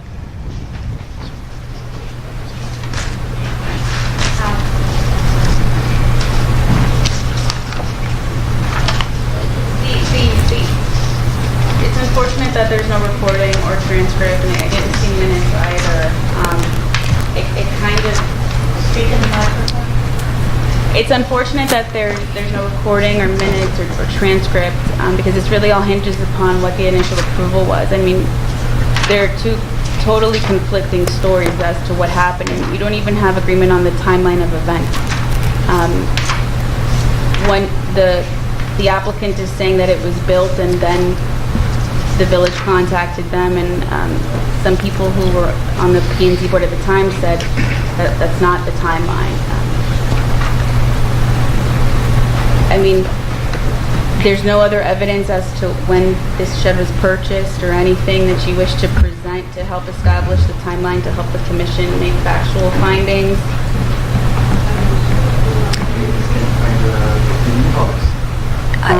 You can look on Google Maps, you will see. I mean, the burden for these hearings is on the applicant, and this is. I can't make a decision. I think the second bite at the apple to present evidence. My recommendation at this point is for the commissioners to each ask whatever questions they may have about the 4 factors that have to be satisfied pursuant to the code. Do you want to read those 4 factors again for everyone? So, the Village's Land Development Code allows for a variance under the following circumstances. 4 factors have to be established by the applicant. The burden is on the applicant. 1, that there are special circumstances or conditions affecting the property which are such that the strict application of the provisions of this chapter would deprive the applicant of the reasonable use of his land. 2, that the variance is necessary for the preservation and enjoyment of a substantial property right of the petitioner. 3, that the granting of the variance will not be detrimental to the public welfare or injurious to other property in the territory in which the property is situated. 4, that the variance proposed is the minimum variance which makes possible the reasonable use of the property. And so the commissioners are aware, your code does authorize you to grant conditional variances with conditions. So that's something to consider when you're asking your questions before this matter is concluded. My concern is if we rule on the shed having to be moved, I don't think that they should have to pay a permit fee again and another inspection because they did that already. And that is my concern, especially since it was stamped and approved. And that's something I would like you to comment on as well, if that's the direction the commission goes. Well, I think that would fall under imposition of conditions. That's something that the commission as a body can vote on if you approve it.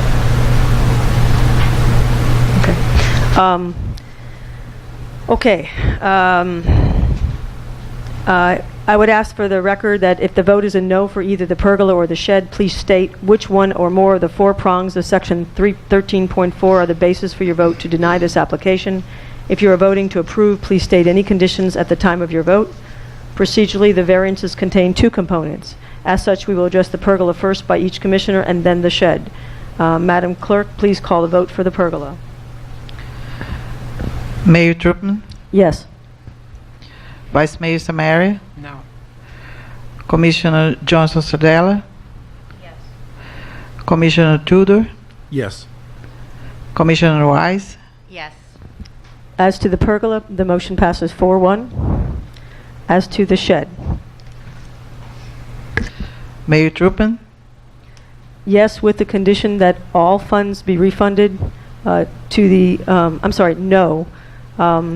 but with the condition, with that note that we refund the money to the applicant so that they're not having any more further outlay. And I just want to make one statement. I believe the applicant. I don't think the applicant's lied. I think this is an issue of miscommunication. Miscommunication.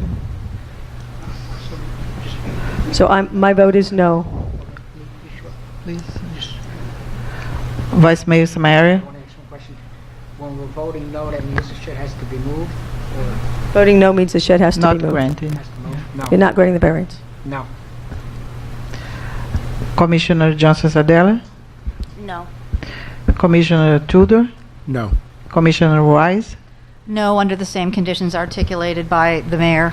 And if I could just editorialize, I think it's really unfortunate, and I apologize, and I do believe that this is on the shoulders of this municipality, the ambiguity of our code, the lack of record keeping, the passing on permits that should not have been passed on. I think the residents of this village have a right to have easy to meet and understand expectations, and you were stymied in your efforts. And unfortunately, I do think that the shed should be moved, but I feel really sorry for the inconvenience that it's caused you. I echo that as well. Thank you. Has everyone voted? Yes, the motion. Yeah. The So there's motion. a clear record since it didn't pass. Could each commissioner please say which factors were not satisfied? So they have a clear record should they wish to appeal this decision to the circuit court. I'll start since I was the first one. I think the first one failed in that there are special circumstances or conditions affecting the property such that they restrict application of the provisions of this chapter would deprive the applicant of reasonable use of his land. I don't think that unfortunately met the muster. I think the variance is necessary for preservation, enjoyment, and substantial rights of the petitioner. I don't think that was met. The granting of the variance be not detrimental to public welfare. I think they did meet that variance very clearly by all their neighbors' letters, and that the variance is proposed as the minimum variance which makes possible the reasonable use of the property. I don't think that went either. So it failed on points 1, 2, and 4. Next person who voted? I also voted no, and I agree that points 1, 2, and 4 were not met for this, to approve this variance. So the special circumstances affecting the property, necessary for a substantial property right, or that it's the minimum variance needed, unfortunately. Vice Mayor Samaria? I voted no for 1, 2, 3, and 4 were not met. Because it's in an area that is not enough space for each of the property. You should not be able to see the shed right from the beginning. That's what it says in our code. I'm sorry that you have to go what you went through, but that's the way it says. You're not supposed to see it. And the reason I know for that is because a long time ago I had almost like a canopy, and they told me that I couldn't have it in there. So that's part of the code, and that's what it is. So again, I'm sorry that you had to go through that, but that's what the code states. Commissioner Tudor? Yes, I voted no. I did not find that the petitioner met the requirements of items 1, 2, and 4. So it is Commissioner yes White? on the pergola and no on the shed. Hold on. Go ahead. Commissioner Wise? Commissioner White? No, based on 1, 2, and 4. Oh, I'm sorry. I missed you. Also, I would hope that we have a consensus on the commission regarding refunding, or just not, if they go to get another permit for the shed, that money is, they're not having to do it twice when they move the shed. Is that articulated correctly, Attorney Rodriguez? Yes. As a condition? Yes, so can we have a vote on that issue? Mayor Troopman? Yes. Yes. Vice Mayor Samaria?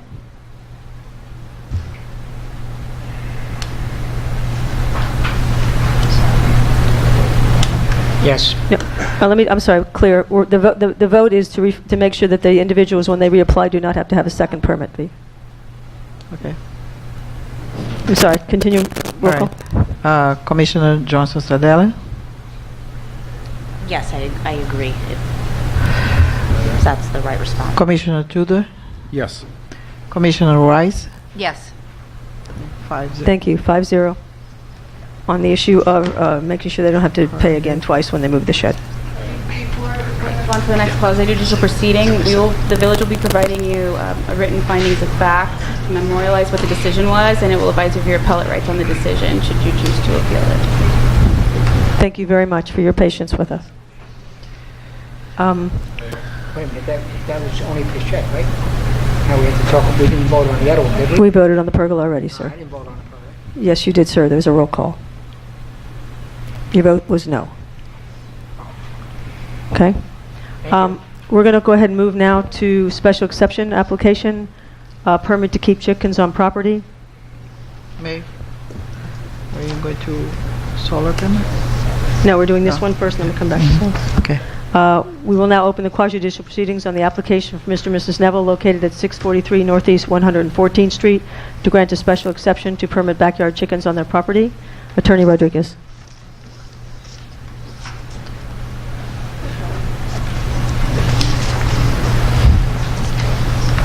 These residents have submitted an application for an exception, a special exception to the village prohibition on raising or maintaining poultry on residential property. The basis of their request for special exception, which they'll articulate in their presentation more thoroughly, is that one of their children suffers from anxiety, and if they provide emotional support to that child. I'll let them articulate that in detail and answer any commissioner questions, but distilled to its essence, that's the special exception that's before the commission. The commissioners have to weigh that with the interests of other residents who may speak during the quasi-judicial proceedings. And just so you're aware, throughout the course of the proceeding, similar to the variance, if the commission were to grant the special exception, you can impose limitations or conditions. And with that, the resident should make a presentation. Okay. Before we call the residents up, we have Jennings disclosures again. Do any of the commissions provide any additional Jennings disclosures? Commissioners, do you wish to disclose any verbal or written communication with the resident which took place outside the quasi-judicial proceedings that relates to the special exemption application? I'll start with this side of the room. Commissioner Johnson Sardella. None to disclose. Nothing to disclose. Nothing to disclose. It's already in the record.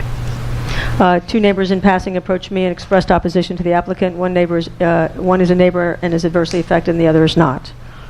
Mr. and Mr. Neville, please come to the podium to make your presentation, and the floor is yours. Madam, can I ask you a question, please? Can I ask one question? Have you had chickens before?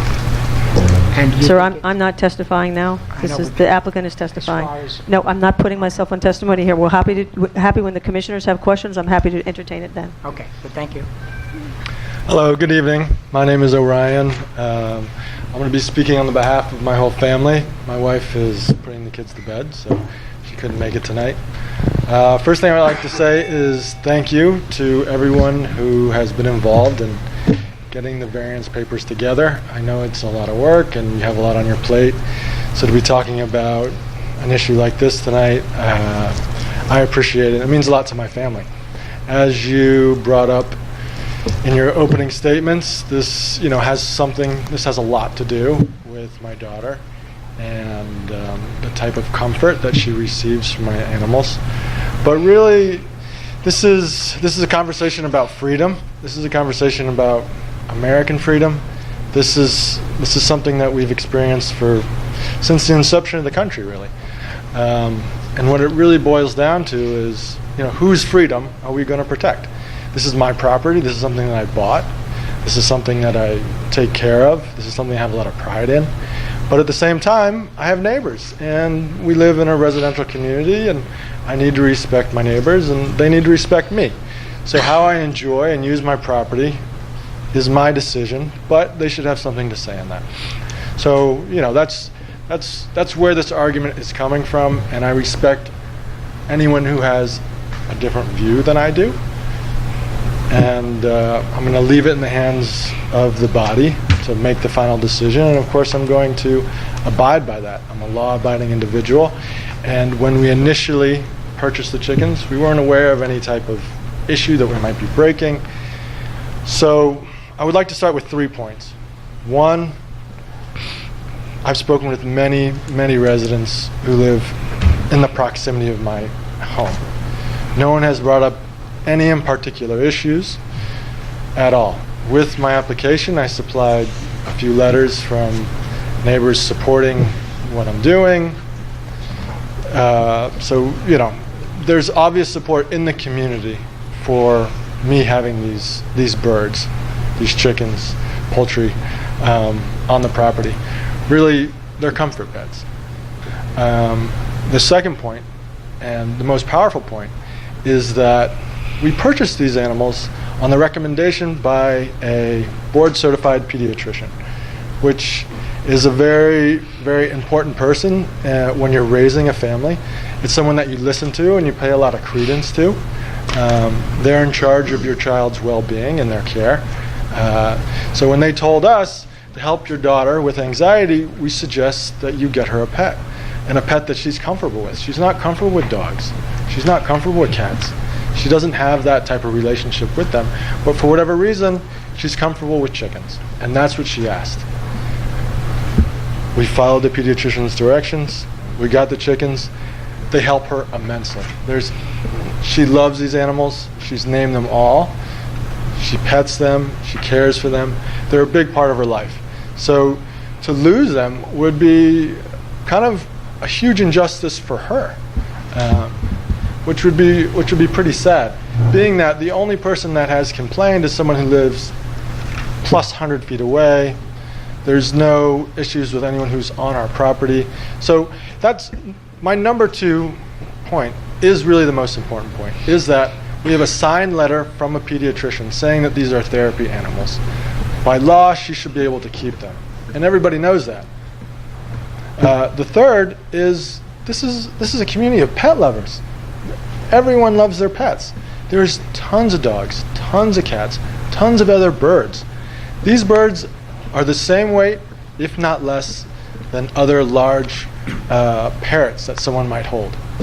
So what I could do is I could go get a number of parrots and keep in my backyard, and that would be legal? Yeah, that would be legal, because there's some old law on the books saying that poultry is illegal. But these, in essence, these are birds.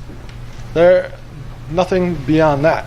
They're not roaming the streets. I mean, we have, you know, I'm an animal lover. I've been a lifelong vegetarian. I respect everyone who has pets. I love all sorts of them. I love seeing dogs walk the street.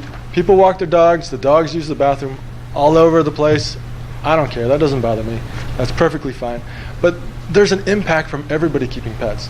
If you have a cat, it goes outside, it impacts everybody. But we respect that because that's just who we are. So really, in essence, what we're talking about tonight is respecting me, a pediatrician, and my need to have these birds, these poultry. So I will pass the torch, let my fellow neighbors come and speak, and I'm interested to hear what they have to say. But I really want everybody to leave tonight and understand that we have a signed letter from a pediatrician saying that these are therapy pets, and by law she should be allowed to keep them. Thank you very much. Thank you very much. At this time, if there are any immediate neighbors of the property who wish to address, adjacent to the property, who wish to address the commission regarding the special exception application, please come forward. Please confirm that you've been sworn in, state your name, address, and confirm that you are a neighbor. I have been sworn in. My name is... Speak on the mic, please. There, that better? Yeah. My name is Dr. Jean Bergeron. I am Orion's neighbor. I'm an immediate neighbor, well, 2 houses down. I have I'm right across the street. I have a side neighbor, 1, 2, 3, 4, 5 neighbors around my house with dogs.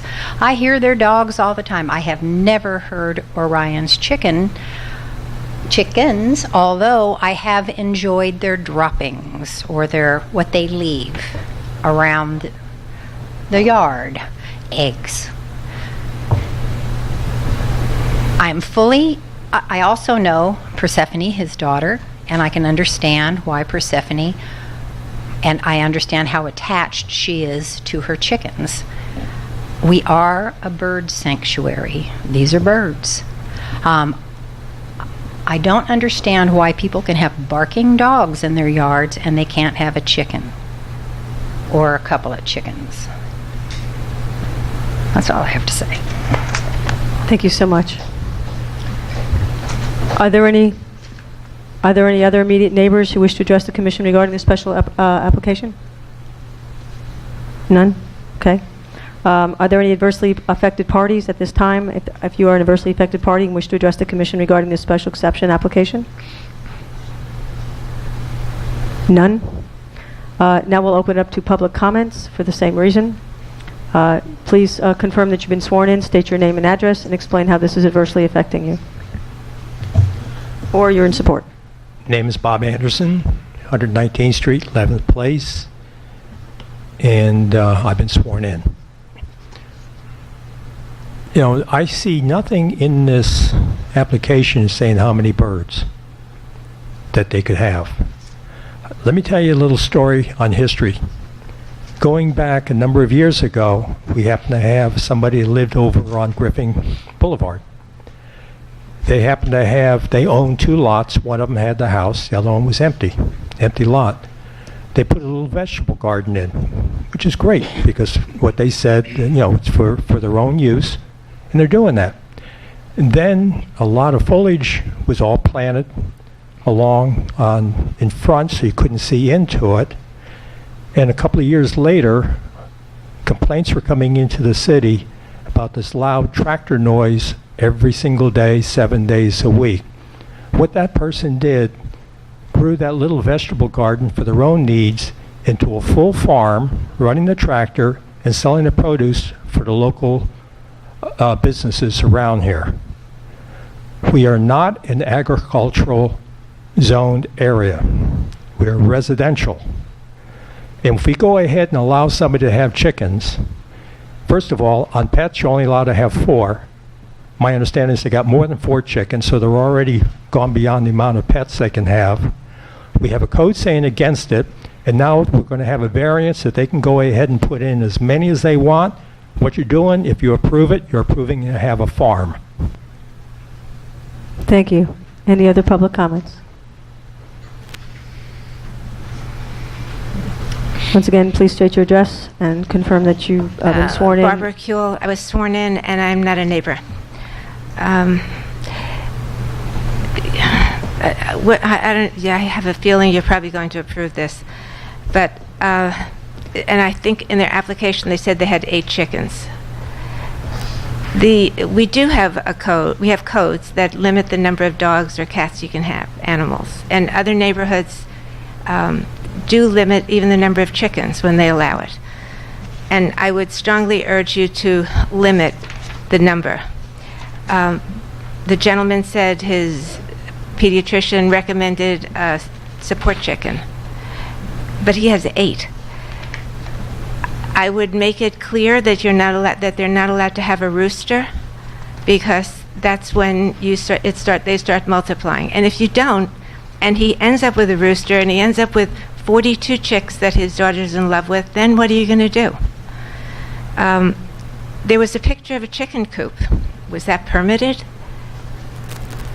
Can that be inspected yearly to make sure that it's being kept in a clean situation? It's not a normal thing for this village, but it can, if it's not being maintained, it can breed diseases. It can create odors. And if they want to have this variance, I would think that they would allow somebody, our code officer or somebody who's qualified, to make sure that it's being maintained properly. And that there are only, if you allow the 8 chickens, that there's still only 8 chickens. And again, I think 8 is quite a bit if you need a pet. So maybe if something happens, that they wouldn't make a limit on what they should have if something does happen to those other chickens and they fly off. Thank you. Thank you very much.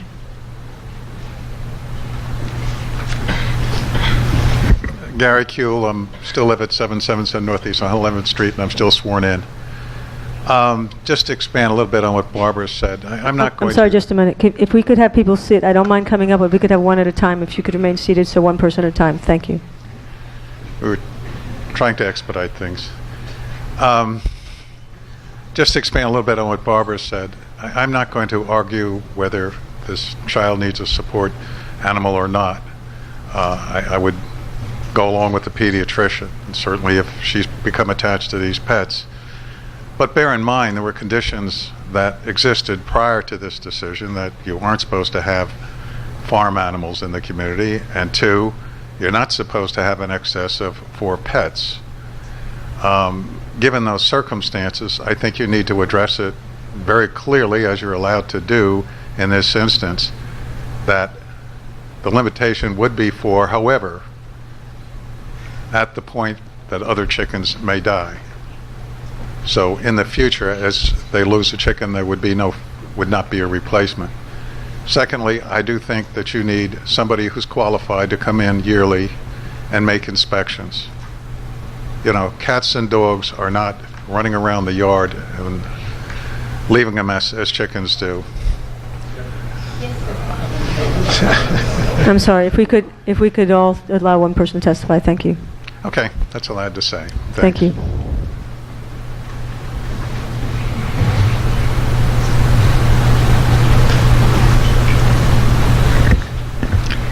Linda Dillon, 712 115th Street. I was sworn in, and I am not in immediate proximity of the property. First of all, I want to say that I have nothing against chickens, and I also certainly have nothing against children. However, Miami-Dade County Municipal Code, Article 14 for single-family residences, Section 33-200, specifically prohibits having poultry or fowl. Our own Chapter 3, Article 1, Section 3.3 says that certain animals are prohibited. Chickens are among that list. We went on, I don't know how it got there, I think it's unwise of us to say that exceptions could be made. First of all, I would think that if it is and we know it is a Dade County code, that if there's going to be a variance, I think they would have to also have a variance from Dade County. And I only have 3 minutes, so I don't have time to cite all the articles that I read about how chickens could be detrimental to the environment because of potential harm to the groundwater from feces, and because they also can carry disease that could be harmful to humans as well as wild animals. The family would have us believe that their child needs a therapy animal and that the chickens they have would serve this purpose. I suggest that if the child is not allergic to chickens, that the same child could have a regular bird rather than poultry as a therapy animal, and therefore then there would be no codes that are broken. I also have to add that in my 38 years as a rehabilitation counselor, I had many patients that had therapy animals. Not one had a chicken. I hope you will let our Muni Code stand, as well as Dade County, and deny this request. Thank you.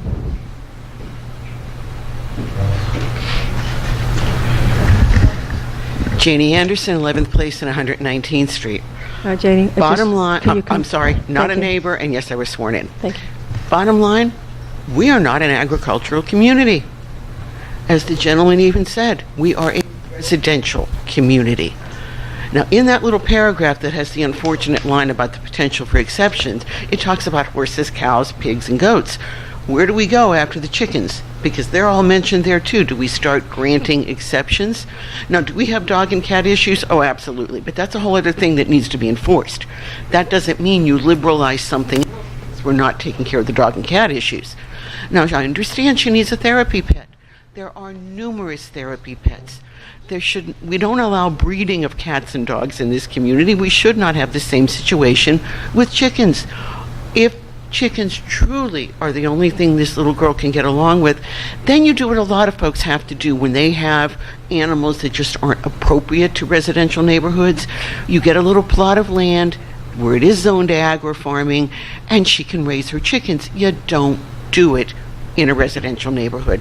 And interesting, 2 of the letters that were in the backup from neighbors, one is not a neighbor, he's on the next block north, so in no way, shape, or form, really long walk is he encountering them, and the other is to brother-in-law. So I can't, again, I go back to what I said before. This isn't about just the petitioner. This is about the community and how we view ourselves and what happens when you open a door, you're going to be surprised you can't close.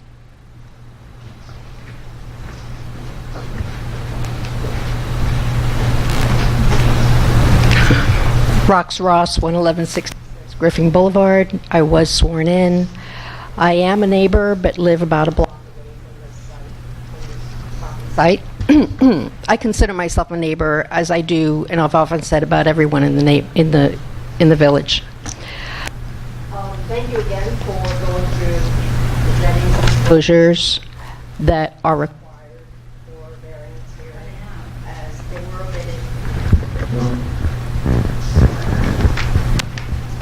As they have been omitted from prior sessions of this variance request. So I appreciate, even though the attorneys did not respond to my email, that at least someone was listening.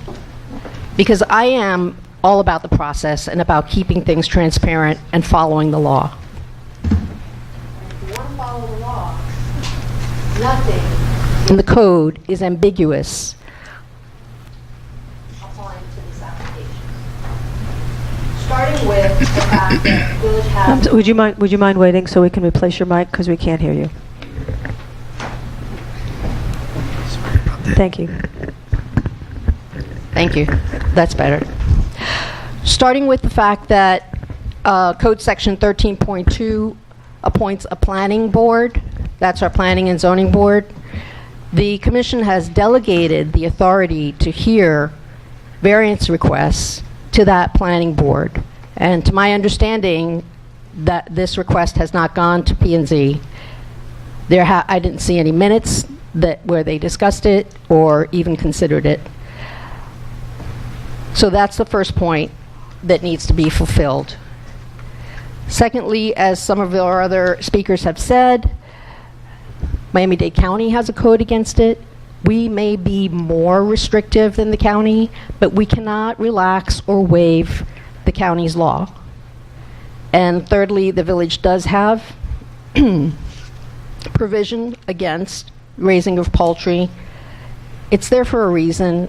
It came up a long time ago, but it's there for a reason. And there have been article upon article about the potential for diseases being transmitted. I can appreciate that the child it has been recommended for the child to have a therapy animal. And believe me, my heartstrings were pulled coming from a young 5-year-old nephew who has some medical issues himself. But there are places where animals such as those can be raised, or there are other options for a therapy animal. And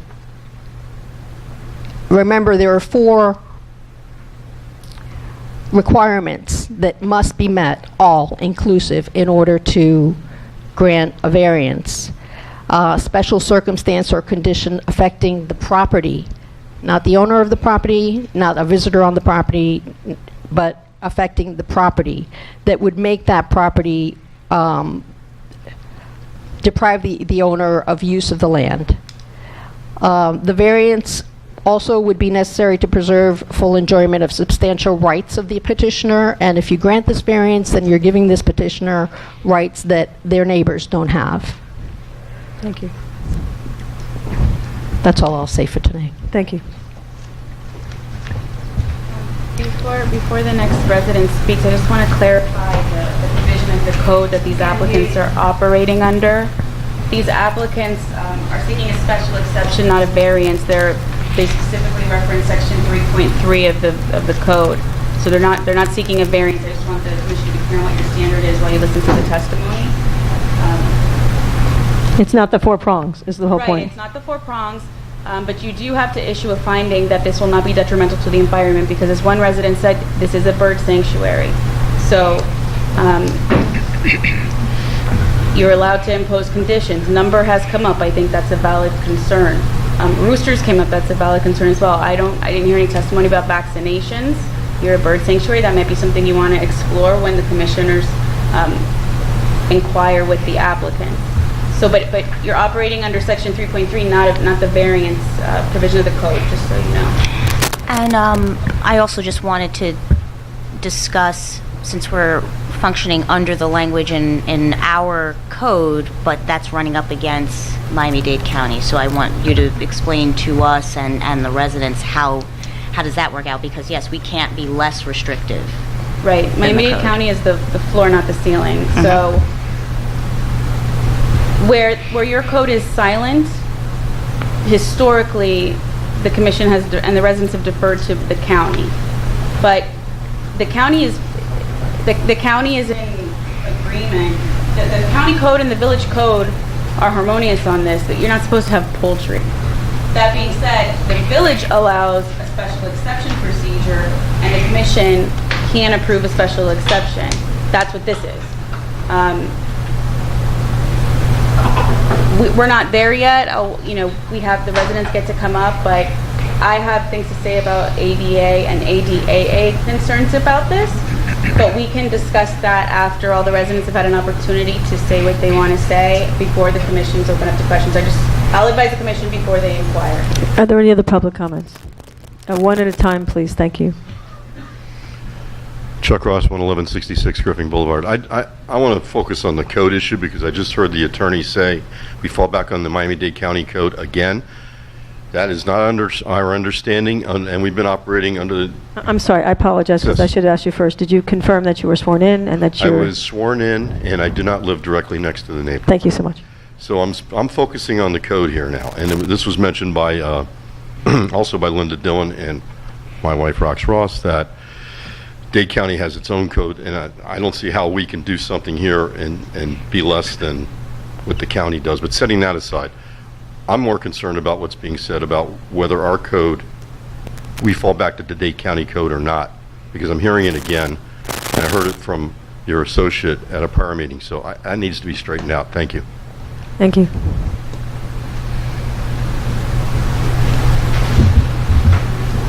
David Raymond, 11520 Northeast 9th Avenue. And I'm sorry, I was not sworn in. I signed in, but I was not following the bouncing ball earlier Okay, so today, if you don't mind, we'll go ahead and swear you in now. Okay. Okay. I do. Thank you. Sorry for that. And I am not a direct neighbor, although I do walk by Orion's house once a day, if not twice a day, with my dog. I wish I knew that he had chickens because I would have asked for some eggs probably, but I've never heard any noise from there whatsoever. So the way that that letter is written from the doctor, and I know that our attorney just mentioned the Americans with Disabilities Act, and someone who was trained as a psychotherapist and worked in the disability field most of my life, that letter is written very specifically. It's the same kind of letter someone would get to go on an airplane or to rent an apartment who had a therapy pet. So that's one point, which I'm sure I'm not an attorney, but as a therapist, I can tell you that's written in a very specific way. And the other is in terms of saying, well, could she switch these out for another animal or something? She already has. These are her pets. And that's also conveyed in that letter. These are her pets. She's emotionally attached to them. She has some issues. I'm sorry, Orion, I don't mean to be discussing your daughter's emotional well-being, but I think that that's what's at stake here. I think that what's at stake is her emotional well-being, the way that this is all laid out. Whether people are questioning that or questioning the code or anything else, there are always exceptions to housing laws, and there's exception to all kinds of other laws. Again, not an attorney, but I've been through this enough with the homeless trust, with people coming in with pets and animals and making a case and giving us letters written just like that, and they've been allowed to keep them. So just my history with that. So thank you. Thank you very much. Are there any other public comments?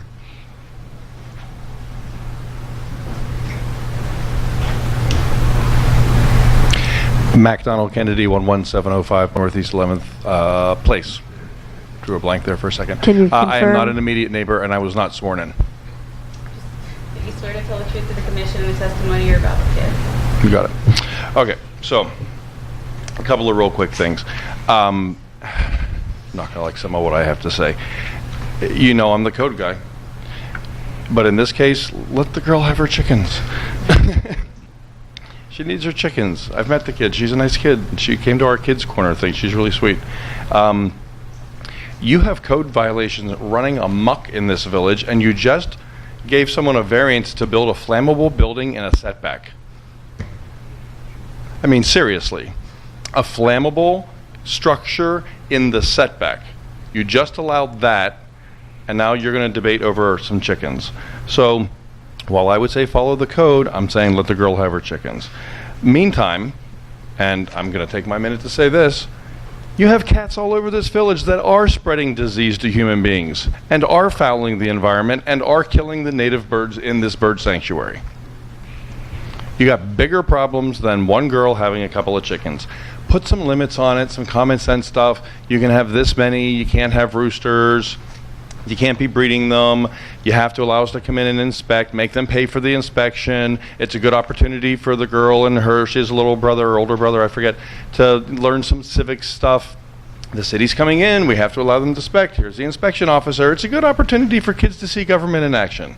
Invite everybody in, make it a nice thing for the kids. If you said this, is your name Orion? I'm sorry, we've met and I forgot your name. I read this in the documents online, but I don't think you said this. Isn't she allergic to fur? Yeah, I saw that in some backup. I thought I saw on there. So, I mean, chickens sound like a good excuse to me. And if you don't like the way the codes are written, tighten up the code. You guys got lots of code problems, so tighten up the code on that. You allow for exceptions, allow the girl to have her chicken. Thank you, sir. Are there any other public comments? Okay, none having...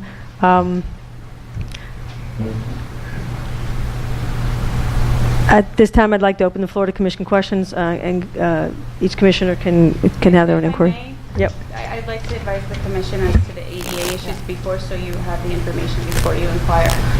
So, historically, the ADA did not cover anxiety, which is the disability that is referenced in the letter. However, there is the ADAA, which is the Americans with Disabilities Amendments Act, which has expanded it. And you can consider anxiety subject to ADA protections under the ADAA. And that's something that needs, there should be a better acronym, but so the village needs to weigh that when they're inquiring. The timeline matters, when and why the chickens were purchased, how many were purchased, have they bred since then? Do they have an avian veterinarian? There's a lot of concerns about this being a bird sanctuary. Are they vaccinated? Are there roosters? If they are they canonized? Are there wing splits? Do they wander the street? These are all things that should be weighed by the commission as they ask questions, because you have to weigh the interests of the applicant with the interests of their neighbors. And I believe this started as a noise complaint. I think I read that. So there's a noise ordinance in the village. Section 10.1, subsection 3, animals, birds. The keeping of any animal or bird which by causing frequent or loud continued noise shall disturb the comfort or repose of any person in the vicinity. That's prohibited. So you have to weigh the interests of the neighbors and the code with your decision. I'm here for any questions as the answers come up, but those are things to consider. May I ask the applicant to come back up to help us with some of these questions if the commission does not oppose? First of all, could you tell us how many chickens you actually have currently? I would say 8. I don't have a huge hand in the care for them. As the pictures show, we have like a little spot for them in the backyard. I'm sorry, could you speak into the mic? Yeah. Sure. To address one of the issues in particular about the safety or concern for other wildlife in the community, they're enclosed. So they have that little wood chicken coop? We have that little wood, chicken coop, and then there's a net around them, so they wouldn't interact with any wildlife on a regular basis. Do you keep them? Do you do any free ranging in the back at all? No. That being said, they're animals, so they can sneak out here or there to our yard, but we do clip their wings, the ones who are able to fly. Most of them can't fly. They're ground birds. That's what they're about. So yes, we do clip their wings. They are enclosed in their own space. There's opened area, there's not opened area, so there's a very healthy environment for them. Are they vaccinated? We have not had them vaccinated. That's never been an issue. Are there any roosters? We've never had a rooster, out of respect for our neighbors. That was one of the issues I want to bring up. Another issue is about the letters that were provided. One letter was provided, someone said it was very far away. It's from someone who lives 4 houses away. And the other letter was from my direct neighbor to the left. Did I hit all the points? Did I miss any? I'm trying to look. Hold on. How many did you have when your doctor, your pediatrician, first told you your child would benefit from chickens? We bought a number of chicks, and X amount survive. 8 is about the number that we have. I really have to excuse, I don't know the exact number because maybe a little bit of absent fathering there, but I don't interact with them a lot. Because the commission's exploring potentially limiting your exception if they were to grant it. So Yeah, I would respect that. Has your pediatrician disclosed how many chickens? No, I haven't had that discussion with her. I mean, a loss of any would be unfortunate because she is connected to all of them. All of them, as I said before, are named. So that would be quite unfortunate. Okay, because the code as to cats and dogs, no one's allowed to have more than 4. Okay. So, Well, this would be a special exception. right, but the commission would have to weigh that with the way they're treating other animals if they were to grant it. I'm just letting you know. Right, thank you. Okay, are there any further questions for the applicant? I think we sort of addressed it. One of my first questions was why 8 chickens? Well, you have to order. It's a surreal experience. You order chicks and they arrive. You can't order a specific number because they have to send X amount to comfort the others. It's really kind of strange. Okay, I think that's important information for the commission to understand, and maybe a piece of evidence that would be important to consider, because traditionally, I mean, a mental health support animal can be a one-to-one relationship. So I definitely think there's an issue around the number, and it would be helpful. I think if I understand I'm a mother of 2 small children, so putting the kids to bed is an important thing. But it seems like she has more detailed information and history than you do. Who, my wife? Yeah. Yeah. And so she might be the better petitioner under the circumstances to plead your case, because the fuzziness of it, I think it makes it a little hard for us to get where's the fuzziness? arms around it. We'll just, when we asked you how many chickens you had, you didn't seem, you were like sort of like 8. Well, the application says 8. Okay, but Yeah. you're testifying, is it 8? Yes, it's 8. Okay, sorry, we just want to have. No, I just want to be honest. Like I said, I don't go in that area too often. Okay. And then my other question was really for our attorney, just because my initial concern, because this was a mental health support animal, was the ADA or the AAA or however we're acronymizing that. And if any decision we make here would violate this child's rights under that federal law and the circumstances that we might face. Well, I have concerns about it. Not under the ADA, because historically anxiety is not treated as something that requires an accommodation to the ADA. Where the AA has opened the door, and there's authority that has interpreted that to include anxiety, and that needs to be weighed by the commission. It's not binding, but it's something to consider. That being said, I think one resident touched on this letter is very carefully drafted in a calculating manner. And I don't mean that in a negative way. I just mean this doctor took the time to hit on certain legal points, which get an alarm going off for me. So does the commission have the ability to make an accommodation under these medical circumstances? Yes. Are they obligated to? No. Is there an argument that they should? Yes.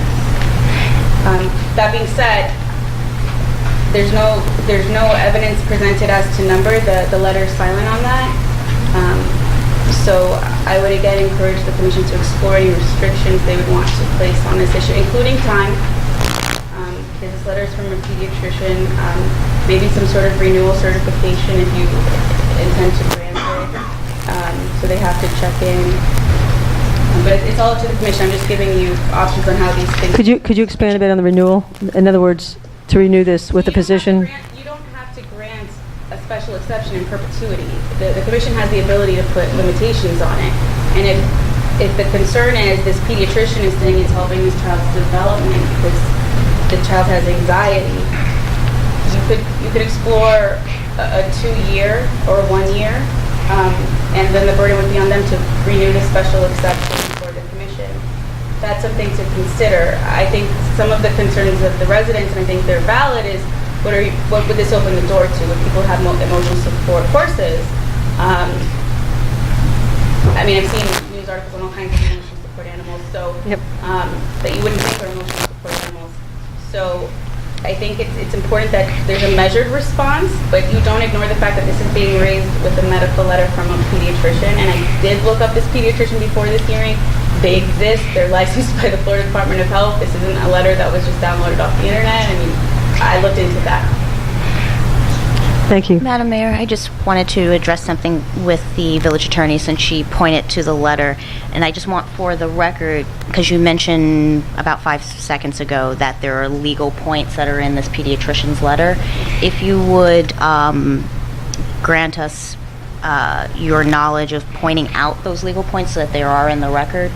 Definitely. Okay, so the first one is that the doctor's confirming that the child is indeed the doctor's patient. Currently under the care. Then, if you go on, it confirms that the child has anxiety and has had anxiety for the past 4 years. That's advising the commission of an existing disability, not under the ADA, but potentially under the ADAA as an impairment that potentially could require a reasonable accommodation. Reasonable being the key word there.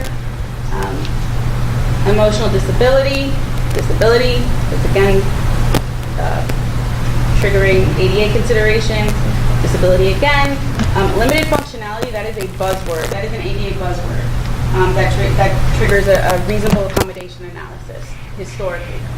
So limited functionality when it comes to day-to-day activities. You see that language traditionally in like employment letters to employers requesting reasonable accommodations in the workplace. So that's another one that alerts me. Alleviate the symptoms of her condition, reduces the symptoms, and the doctors even explain why she can't have what would be called a traditional emotional support animal due to fur allergies. Because that's the obvious, I think, one of the first questions everyone had, why not a dog? The doctors explained why it can't be a dog. May I ask you a question? Just because one of the residents brought up the point was, why not another bird? Could you have smaller birds? Things. In other words, if they're not allergic to feathers, then the point is they already have these animals, right? So I want you to address the issue of they already have them, they're already attached to them, and how does that relate to the ADA piece? Because it's not whether or not another animal couldn't have been put in their place. The question is they already have these. Okay, well, the letter cuts both ways because it says the doctors prescribed her emotional support animal. That first part is pretty broad, right? But then towards the end of the letter it says her support animals are outdoor chickens. So she potentially could have another support animal, but this last sentence about her allergies is the doctor letting you know that a typical reasonable accommodation won't apply to this child because they have allergies. So a typical reasonable accommodation for a child who needs an emotional support animal would be like a dog. But because of her allergies, that won't work. Okay. Any other questions? How long have you had these chickens? A year and a half, Have your chickens ever gotten give or out? take. I'm sorry? Have your chickens ever gotten out? Have the chickens ever gotten out? Yeah, like I mentioned before, like anyone who has pets, sometimes they'll slip away for a given amount of time. As we've had them, We've gotten better at maintaining their, places they can get to and not. We started cutting their wings. We applied a avian net over the top as well. So we've gotten much better at maintaining them staying in a specific area. But in the past they've slipped out here or there. But in the past, 4 months or so, I feel like we've gotten very good at it. If I remember carefully, and Mr. Raymond was here. I forgot what it was. The art show that we had here that your wife put on, the art fair. I think it was the art fair. That's what it was called, right? Yeah. Chickens were out. 2 chickens were seen out. Yeah, I mean, anyone who has pets will tell you they slip out of their containers. That's just what happens. Now my question is reference the eggs. I'm sorry? What the eggs that come from the chickens? Uh-huh. Is that needed for the therapy? The eggs? The eggs? Is it needed? The chicken. Right. The eggs? What I'm getting at is the therapy is with the chicken. Yes. Right? Yes. So how much, you get a lot of eggs from those chickens. What do you do with the eggs? We eat them. And we give them to neighbors and... So then it's really not a therapy chicken. Why is that? Because you're getting eggs from the chicken and you're using the chicken for eggs. Well, no. Let's be very specific. Eggs are a byproduct of their existence. It's not like we're going out there milking them. I could understand your point if it was a cow or something like that and you could let it be. As any female ovulates, a chicken ovulates. The eggs, their existence and us eating them is completely a non-point in this conversation.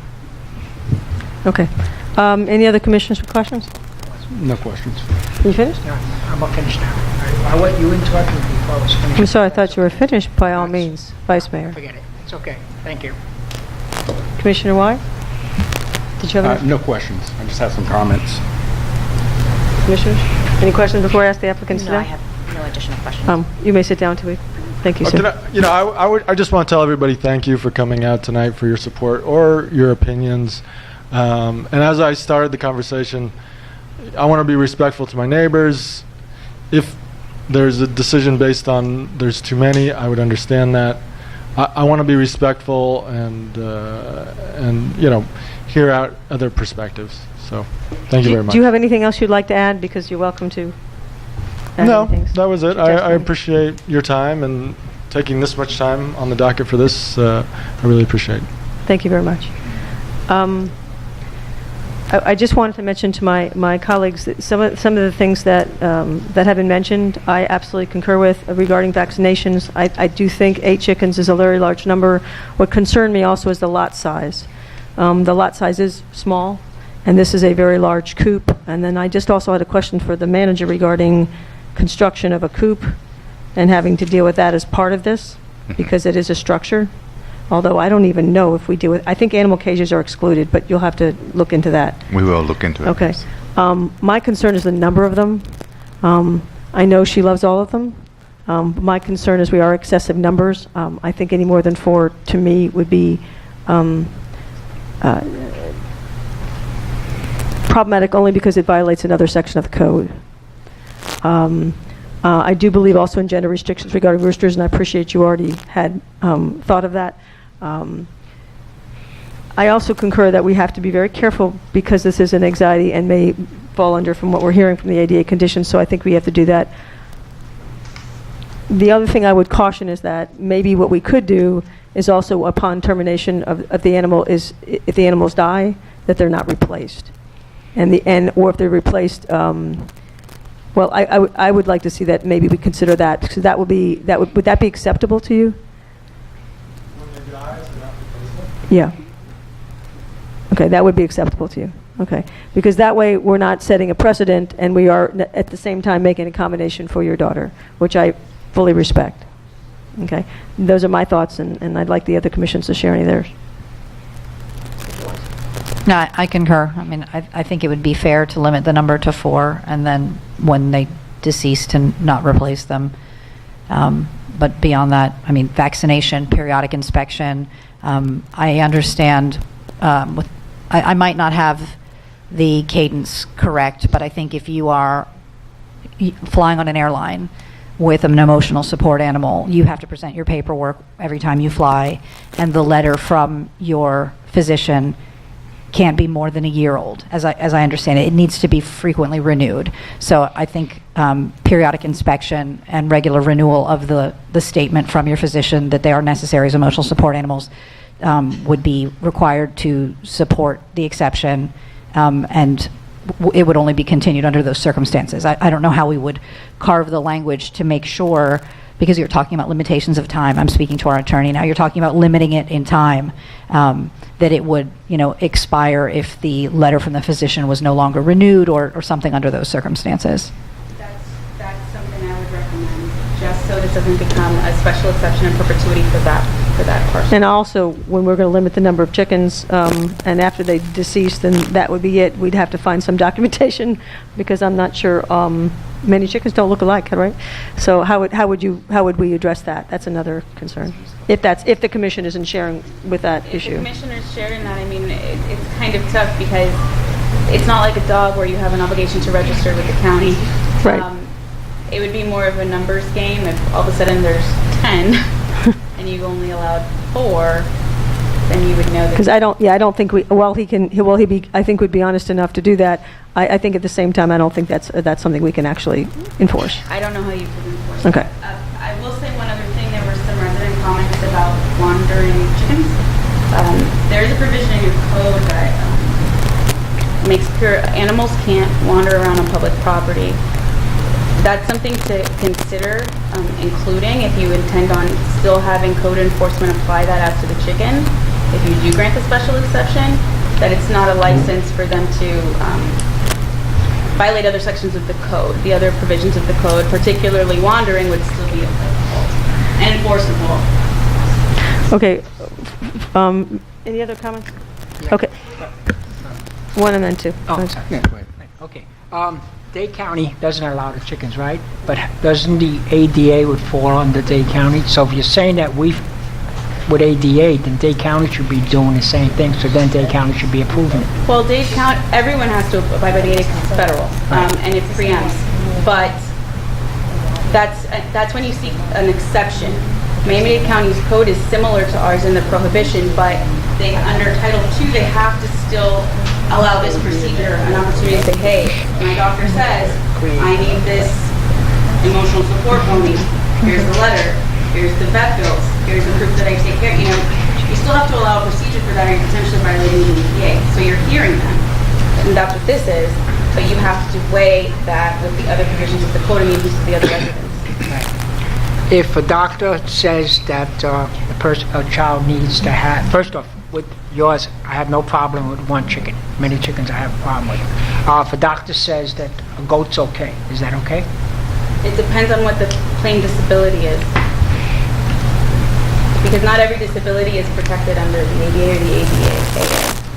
So that's why the crafting of the letter is so important. Maybe at this point, I'm sorry, Commissioner Tudor. If the coop is what I have a lot of concerns on, don't we have to have a permit to put a coop in our backyard? That I don't know at this time. I could research it and let you know. We do. Okay, that's it. Okay. Before making any comments, there was a resident statement about one of the letters in support was from my brother-in-law and sister-in-law. That is correct. I did reach out to the attorney, got guidance from the attorney that there is no conflict with that. So with that said, the question comes down to, can we make the special exception when it still would be a violation of Miami-Dade County Code? Now, they would have to get a special exception for Miami-Dade County as well, is the way I'm kind of understanding it. No, I don't think so. No, that's not what you're saying. We can confirm that, but the village's prohibition is the one that governs. If you were an unincorporated state, I'd be a little more concerned. Yeah. We can research that and confirm. Yeah, I just want to make sure that if we were to approve this, that there wouldn't be any blowback from Miami-Dade County saying, listen, your code is being less restrictive than our code. Well, Miami-Dade County is a home rule county, and so We're home rule. they would likely defer to the decision of the municipality, but we can definitely get confirmation of that from the county attorney. Yeah, I would just like to have confirmation on that, just so that we're clear on that. Now, the letter from the doctor is what really, it kind of tips the scale, and that's what makes it difficult, because it starts to throw in federal laws that you have to be very careful and tiptoe around. But with that said, if we're going to grant the special exception in this case alone, I think we have to be very clear in setting the guidelines. And so I've been looking, I'm probably researching way too much about backyard chickens. And it is a growing trend.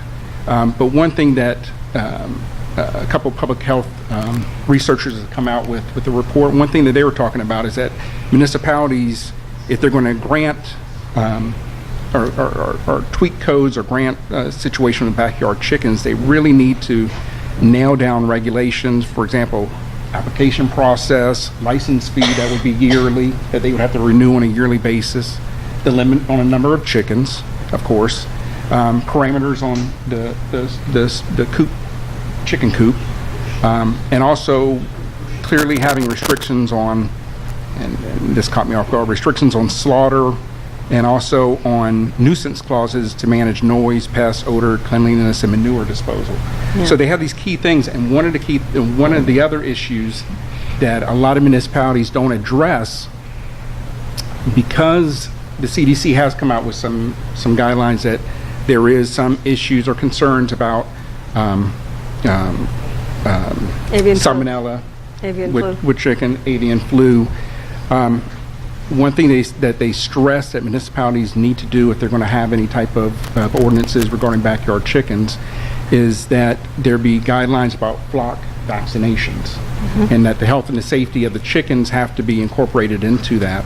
What some municipalities have done, actually, they've actually developed partnerships with Humane Society, and the Humane Society will come out and do the inspections for the permitting of the coops and for the checks on the welfare of the animals, and they've done that like on an annual review process. So, I mean, it's I understand the need. It is unique. Most people don't think of a chicken as an emotional support animal, so it is unique. And I know people will say get a hypoallergenic dog, but clinicians have also said that doesn't always work, because even the hairless hypoallergenic dogs still produce the proteins that cause the allergic reaction. So, I mean, there are other birds. I mean, at this point we're kind of going backwards, and they already have them. And they already have other birds. But the letter from the physician singling out the outdoor chickens, it's a very, you start getting involved in ADA, ADAA, and those matters, sometimes you have to walk a fine line, and it is very difficult. But at this point, I could see granting it with very defined restrictions. Would it be possible, because I know it's getting late in the evening, is it possible that we could come up with what we all agree the restrictions are? I don't want to delay this, but at the same time, make sure my concern is vaccinations, safety for avian flu and things like that. These are critical things, and not having the free roaming piece as well, and then maintaining hygienic conditions with that number of birds. Currently you have 8, and that's quite a lot for your small plot of land. I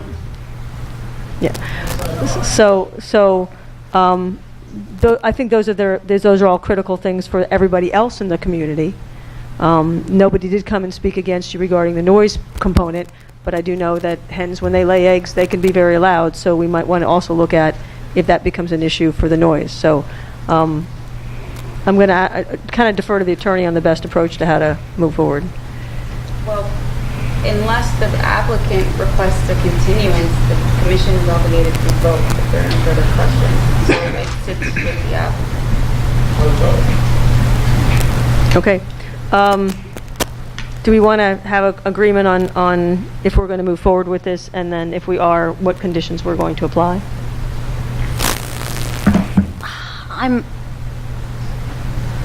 I'm fine with allowing the special exception. I'm just, the same point you've brought up, I'm just worried about us missing how to fine tune this while we're sitting here on the dais. That's my only problem, because I don't want to, though the physician's letter, like Commissioner Tudor has said, you don't want to start dancing around with these federal rules. But I don't want to,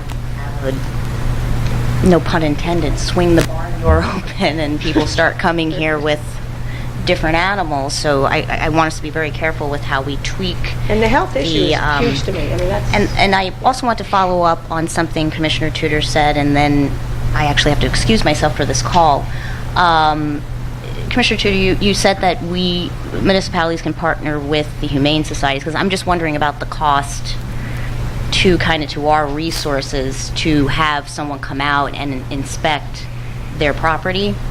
Like if we want it, let's say, more than once a year or every 6 months, to know that these are animals that we know can carry diseases and things like that. We want to make sure that they're maintaining the coop in a clean manner and all of that. And I just worry about the village's resources to do that. So I wanted to probably hear more about also partnering up with the Humane Society if that eases that burden.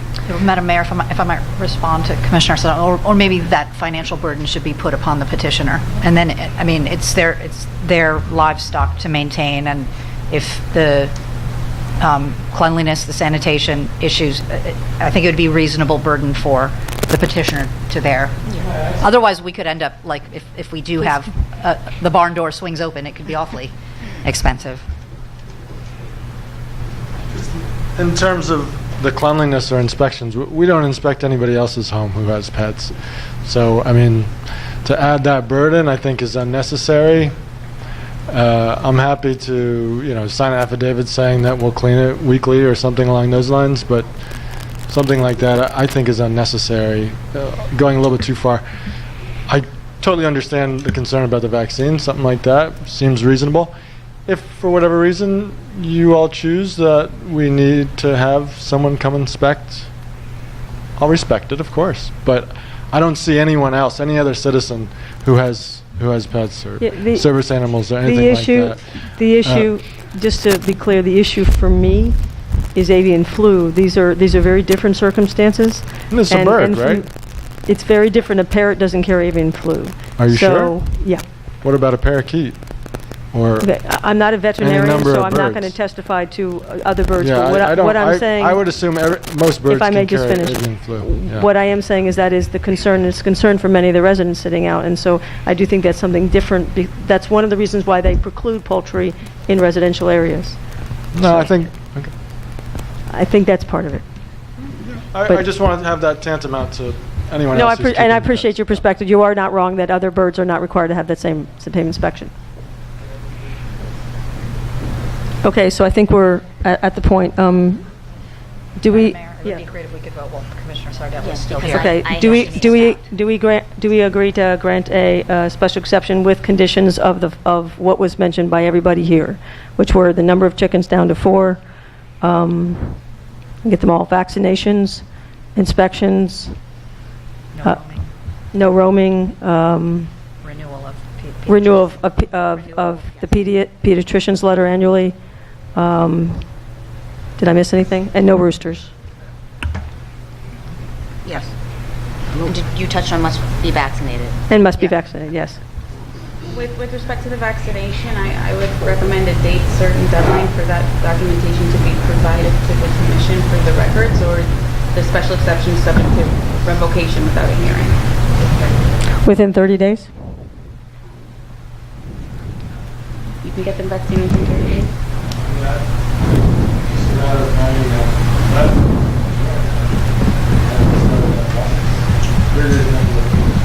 Then 60 days? I recommend 60. 60 is fine.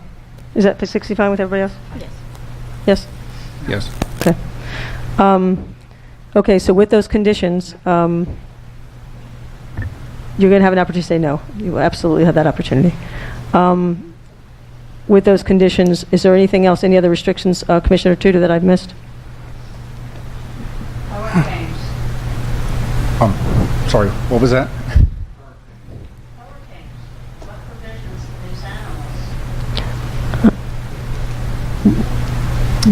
Like any pet, they're taken indoors. I'm assuming that's what you would do with anything that your daughter loves and wouldn't leave them out in the wind. Can we assume that that's what you'll be doing? Any other pet, correct? Okay. Yeah, because I think we can revisit later application process, licensing fee. So can we do that now after the fact, the application and licensing fee? Because we are going to have, if the code officer has to go out and all of that, can we all agree that the burden of cost will go back to the applicant? Yes. Yes. Okay, so those are the conditions? Those are the conditions. So since Commissioner Johnson-Serla has to leave, we just should take a vote. Let's do this one at a time. If you're in favor with restrictions, please announce them. If you're not in favor and you say no, please explain what your conditions are for voting no. Is that correct? Did I get that right, Attorney Rodriguez? Yes. Okay, thank you. Mayor Truppen, Yes, with the restrictions outlined? Vice Mayor Samar, No, I'm okay with everything except for just one chicken. I think it's one chicken for therapy for the child, and it should be just one chicken. I'm sorry, say again? I'm not in favor of having more than one chicken if you're Okay. going to approve this.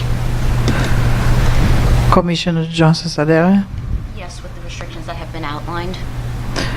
Commissioner Tudor, Yes, with the restrictions that have been identified. Commissioner Wise. Yes, with the restrictions as described. The motion passes 4-1, where the 4 commissioners agreed to 4 chickens and all the restrictions, and the 1 commissioner would have been yes if it was only 1 chicken, but then said no. Did I get that correct, Vice Mayor? Yes. Okay. Thank you. Okay. Okay, we now have public comments related to agenda items and good and welfare. Solar panel. Solar panel. So sorry, yes. It's not on my list. Solar panel. Mr. Jonas, Dr. Jonas. This is a variance application for solar panels. It was granted by the attorney that the petitioner would be permitted to have the solar panels. That was 918 Northeast 119th Street. We will now open up the quasi-judicial proceedings to hear the variance application to install solar panels on the north-facing front side of the roof for the property located at 918 Northeast 119th Street. The applicant requested a variance from Chapter 1, Section 1.4 of Chapter 10, and Section 10.3 of the Village Code. The Planning and Zoning Board stated that the variance was denied because the Village Code does not permit roof ductop work, and the location of the solar panels was determined to be non-harmonious within the village. This hearing is a continuation of the applicant's variance hearing on May 7, 2019, which resulted in a 2-2 vote due to the absence of a commission member. Pursuant to Robert's orders, we would normally do this today. However, the attorney made a determination that it should be granted, and thus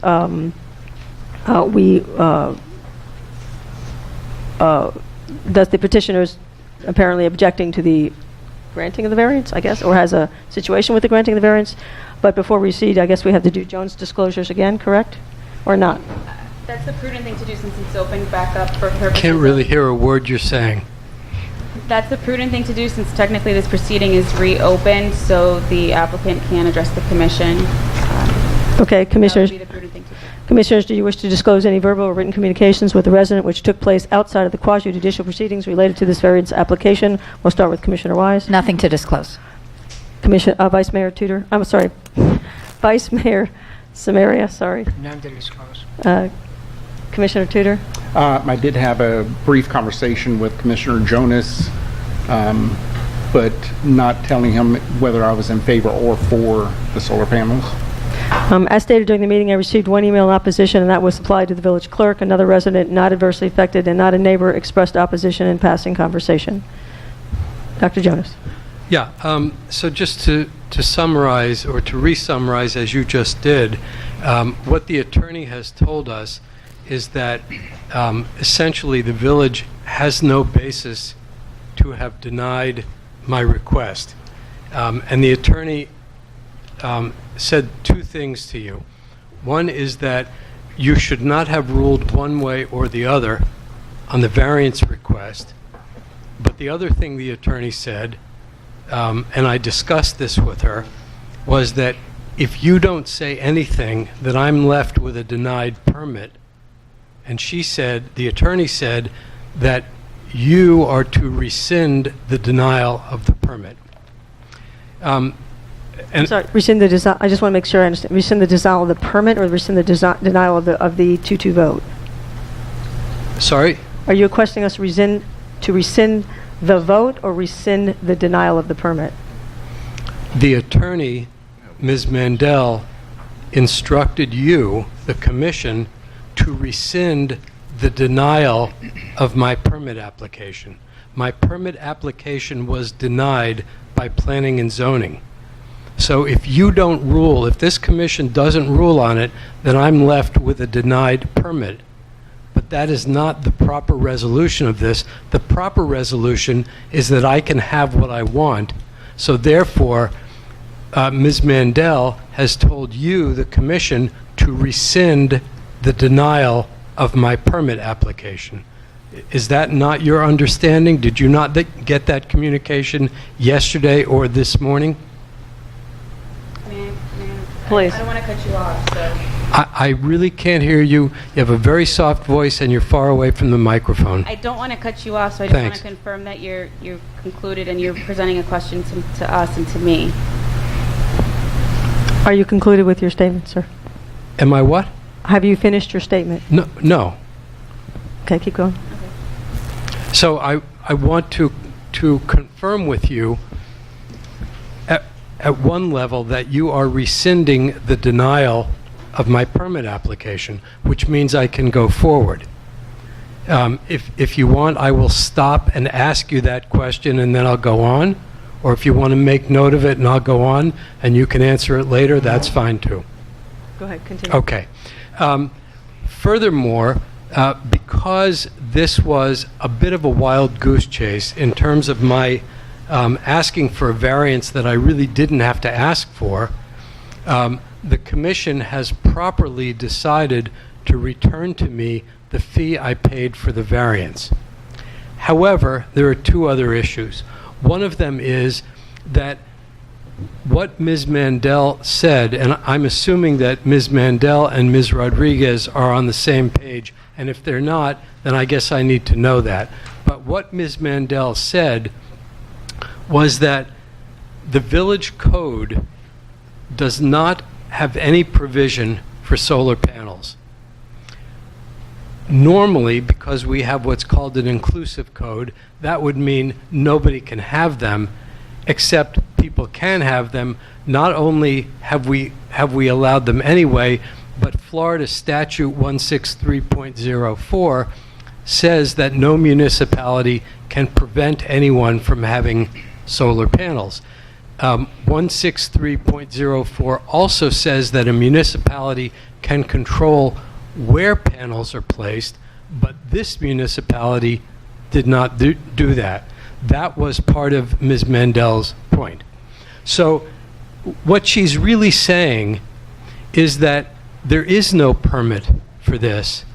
There's no code by which to judge whether anything has happened correctly, and therefore, point one that I want to make to you is I would like you also to return to me my permit application fee, because there shouldn't have been a permit.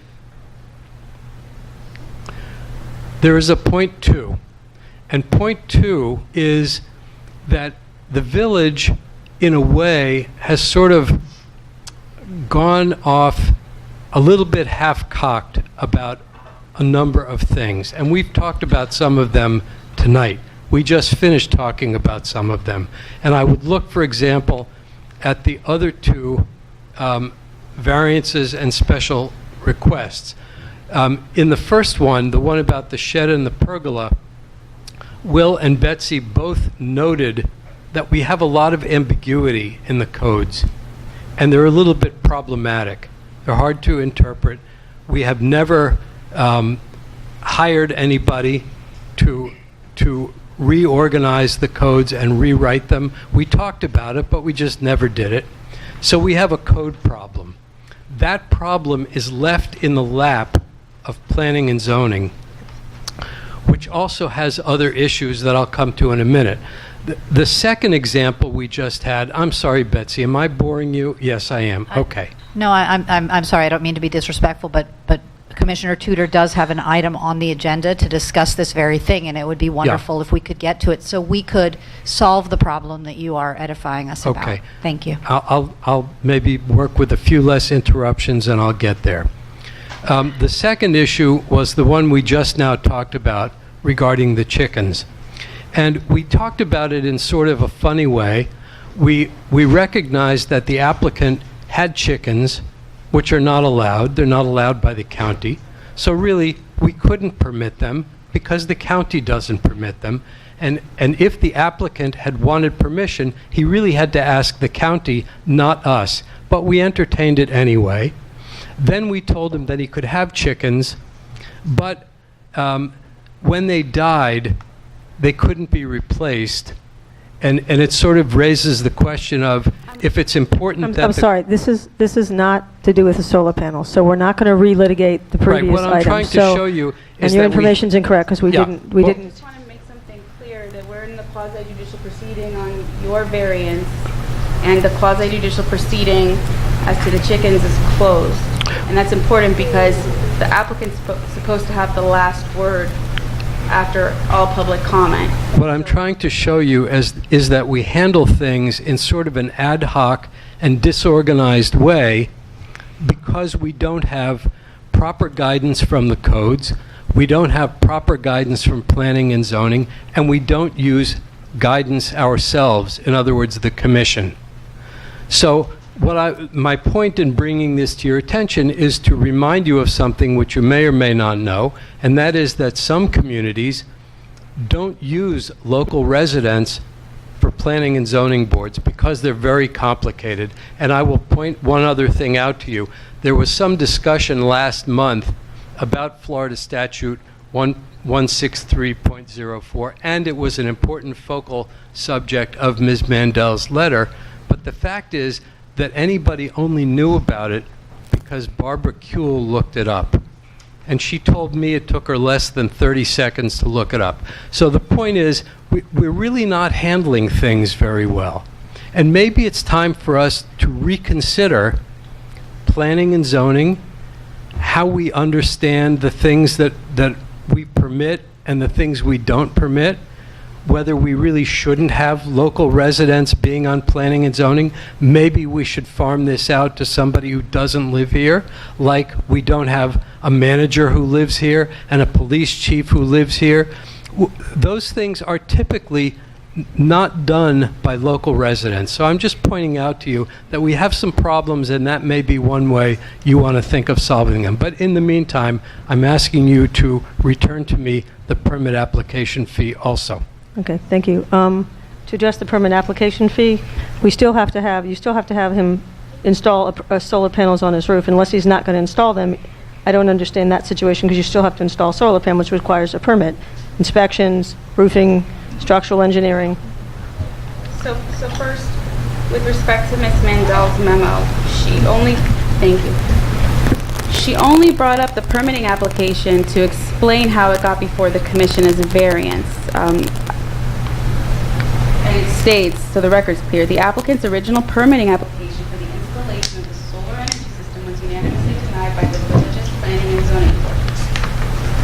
Your application, with respect to your variance hearing that's before the commission, only raised one provision of the code, and that was 10.3.2 regarding ductwork being visible from the roof, on the roof from ground level. So that was the limited issue that was before the commission during your hearing. Ms. Mandel's opinion does not speak to the propriety or impropriety of the permitting process. That record's not before the commission at this time. I don't know if there were other reasons that the permit was denied besides this. And the variance that is before the commission technically, this is still open now, was solely about the rooftop ductwork provision of the code. Now, Ms. Mandel's legal opinion to the village advised the village that the variance application should not be granted or denied, but instead deemed withdrawn as moot because there's no provision of the current code for you to vary from.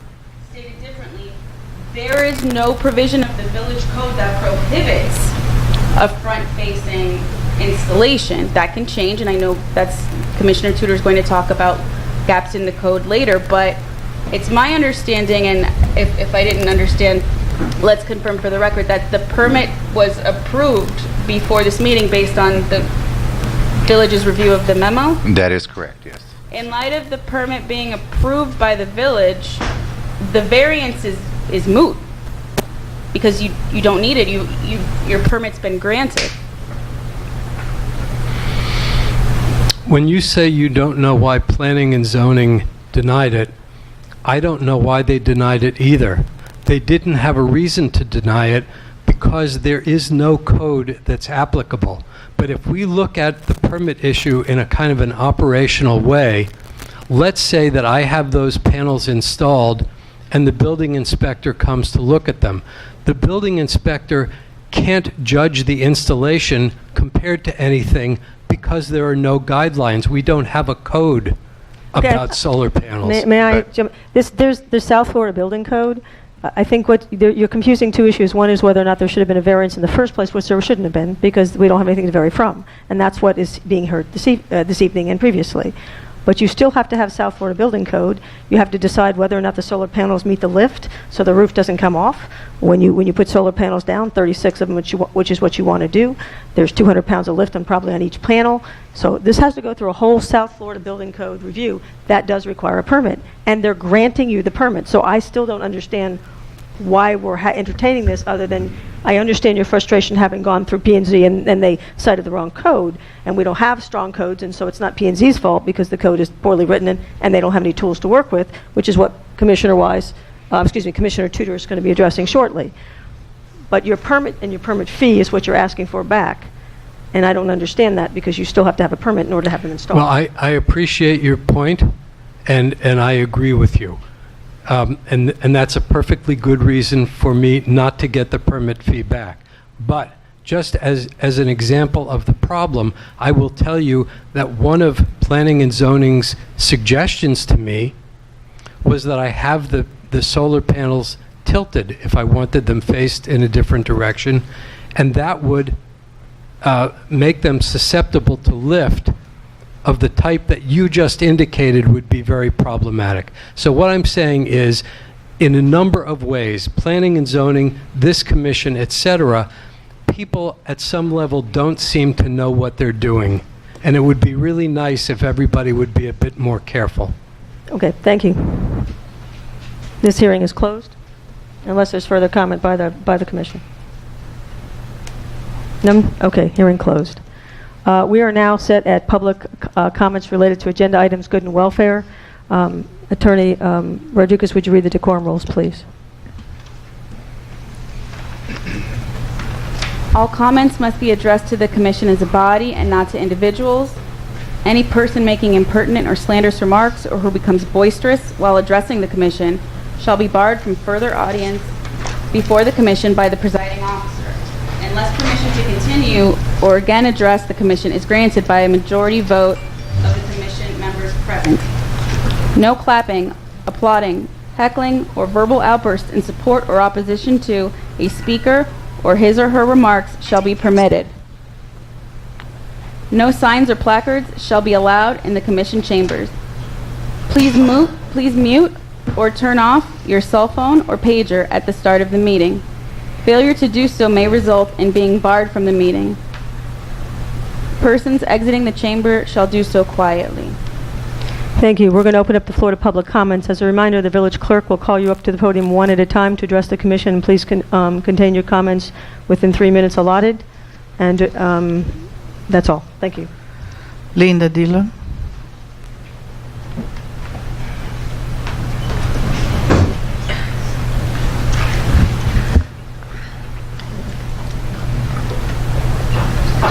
I recognize the amount of work that it takes to keep a website current. However, ours is sadly very, very outdated. And if we don't have the staff that is able to do this, I'm thinking that there must be some of the college students either at Berry or FIU, University of Miami, or any place else that maybe would have someone who would be willing or would like to get extra credit or do something that maybe could help us get our website up to date.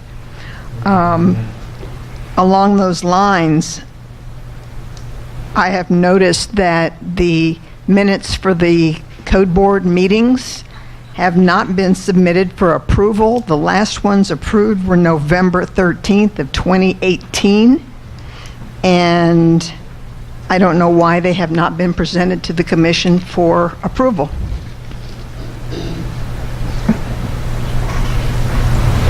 Thank you. Bob Anderson, 11th Place, 119th Street. I'm going to talk about 12D, the splash pad. And I don't see anything in there showing operating cost. I see an estimate of 3 to 4 years to recoup the cost. So that recouping the cost is included in the operational costs or not? Also, too, I see nothing in there of how many children at one time can be using that splash pad. So unless those numbers are in there, I don't see how you come up with the numbers that, the estimated numbers that are been given to the commission. Thank you. Any other public comments? Fred Jonas? I'm sorry, go ahead. No? Barbecue?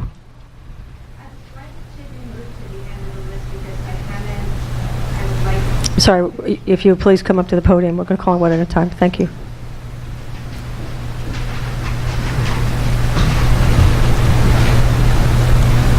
My comments are about involve Commissioner Johnson Sardella, and she stepped out. She hasn't been at the last meeting, and now she's out. So I'd like to wait until the last public comments are done. Hopefully she'll be back, so I can address her then. No, I'm sorry. Can you,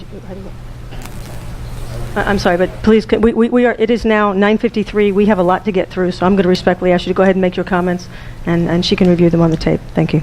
Fine. Barbara Kuehl, 111th Street. Our decorum statement says that you can speak directly. You can't speak directly to a commissioner, only to a commission as a body. I can say, for example, Commissioner Johnson Sardella, who called you and told you that the March 5th meeting was canceled? But I can say, Commissioners, I want to know who called Commissioner Johnson Sardella and told her the meeting was canceled. And there's nothing in the decorum statement that prohibits mentioning names, first names or last. No one should be interrupted or stopped because they mention a commissioner's name. But back to the March 5th meeting. Commissioners Samaria and Tudor were able to attend, and apparently so is Commissioner Sardella, until someone called her and said there wasn't a quorum.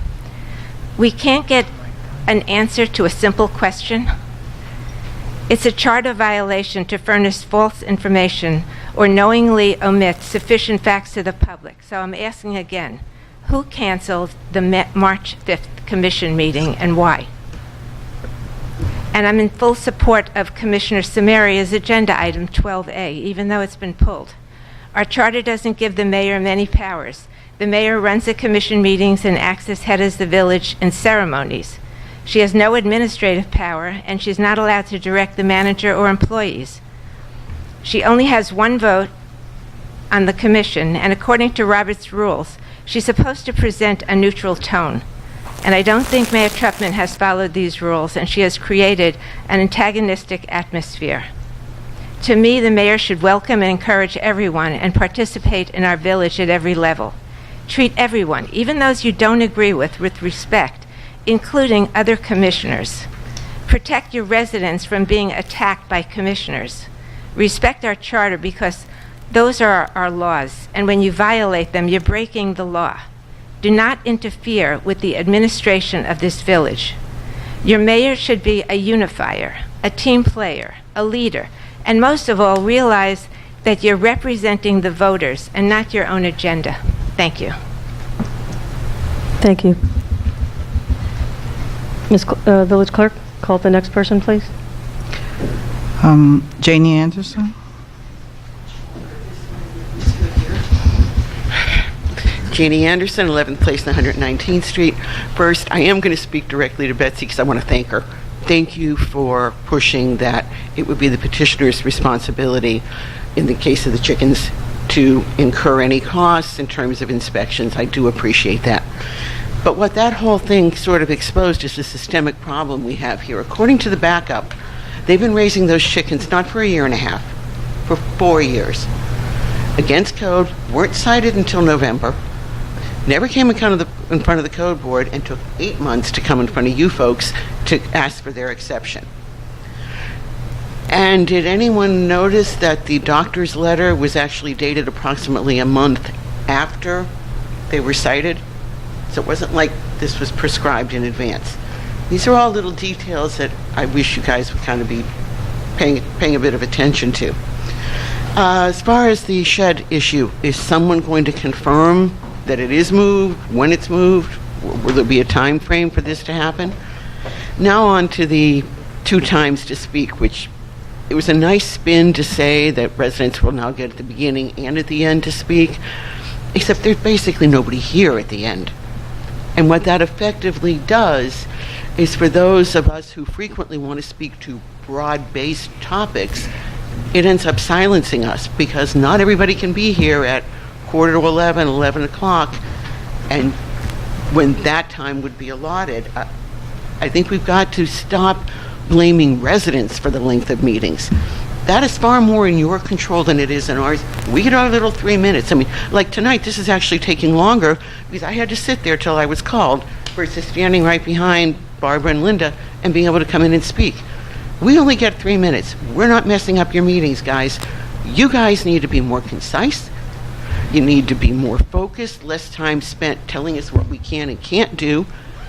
And then we can have our 3 minutes at the beginning to speak on whatever we choose. Thank you. Madam Clerk? Ernesto Oliva. Long. McDonald Kennedy.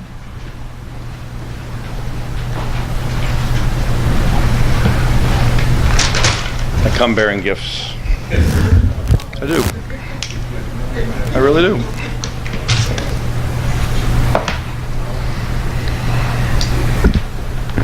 MacDonald Kennedy, 11705 Northeast 11th Place. For the record, I'm a 58-year-old grown man, and this is how we act when we're threatened by public officials and disappointed in their leadership. None of you up there are my parents, so stop telling me how to address people and stop talking over me. I don't need etiquette lessons from any of you. Today I drove home from Orlando just to be here, down 27 through Lake Placid. If you haven't been there, it's lovely. It's the Caladium capital of the world. I picked up some bulbs for my gardens. I also bought a baker's dozen of giant pink tapestry caladiums for you, Barbara, to donate to Parks and Parkways. Caladiums add lovely splashes of foliage several times a year, and I think they'd be fun along the log cabin entrance, but you decide where you think they're best. Here's what I came to talk about. For the umpteenth time, you must fully disclose what happened to the March 5th meeting. Stop looking like raccoons caught in a trash can. Those of you who were told the meeting was canceled should be demanding full disclosure, not merely the residents. You guys should be doing it. Further, the attorney du jour should be making sure that gets done before this village finds itself in legal trouble. And by the way, village attorney du jour, she's doing a great job tonight. This is the best one we've had. We rotate one through every time, and I like this one. She came prepared. I wonder how it feels to be a duly elected commissioner and then marginalized by your colleagues, even disinvited to commission meetings, and then not questioning that. I'm kind of embarrassed for them. I want to know the status of Betsy's investigation into the public records scandal. If she's brave enough to lob that veiled threat at people, she should follow through and tell us how that investigation's coming along. I've requested copies of the communications, and what I got was a big bill to see them. Why should I pay for backup to see something that Betsy threw at us? Why should I pay for that? She said it. Show it to us. Stop hiding behind the manager's skirt. Where's follow-up to her branding workshop? Before you start building Splash Mountain at the rec center, how about closing out those other 2 items that Betsy started? Regarding Tracy's attempt at limiting free speech, I was told by the attorney that she's conferring with the state for guidance, so she asked Tracy to remove that item from tonight's agenda.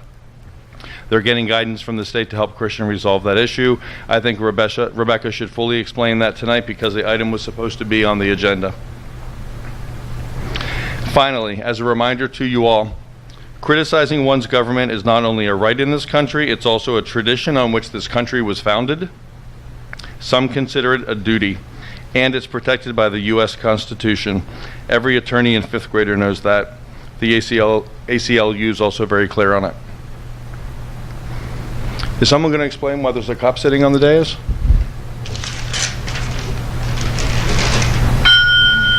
Time's up.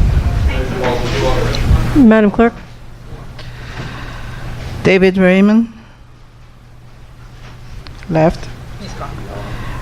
Gary Q.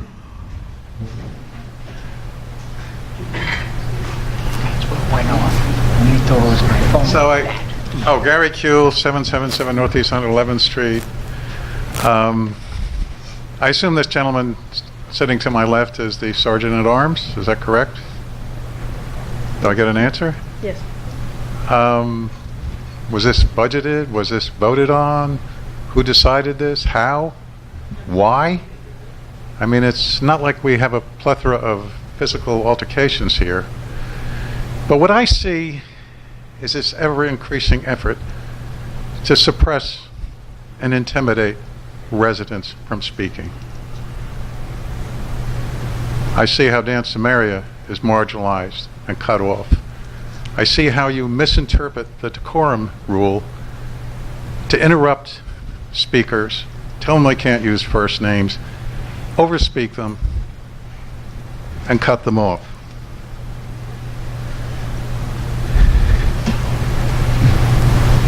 And now, I guess, if we get even more annoyed, and we're speaking directly about the mayor, we'll be escorted out of the building.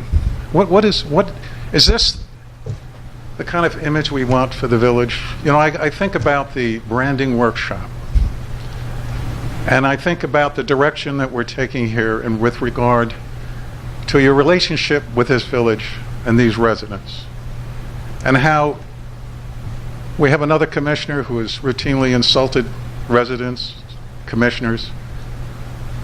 The mayor says nothing, doesn't stop it. And what is your tagline going to be? Something like shut up and ship out? Is that the direction you want to take? Is that the way we're going to build this community? It's disheartening to see what has happened, how distant this commission has become from this community, how unengaged, how unembracing. And think about all the actions you're taking. I mean, this is incredibly intimidating to have this gentleman sitting here for no reason at all, other than to give you more control than you deserve and think you have. Thank you. Thank you. Madam Clerk? Howard Golden. Dan Schneider.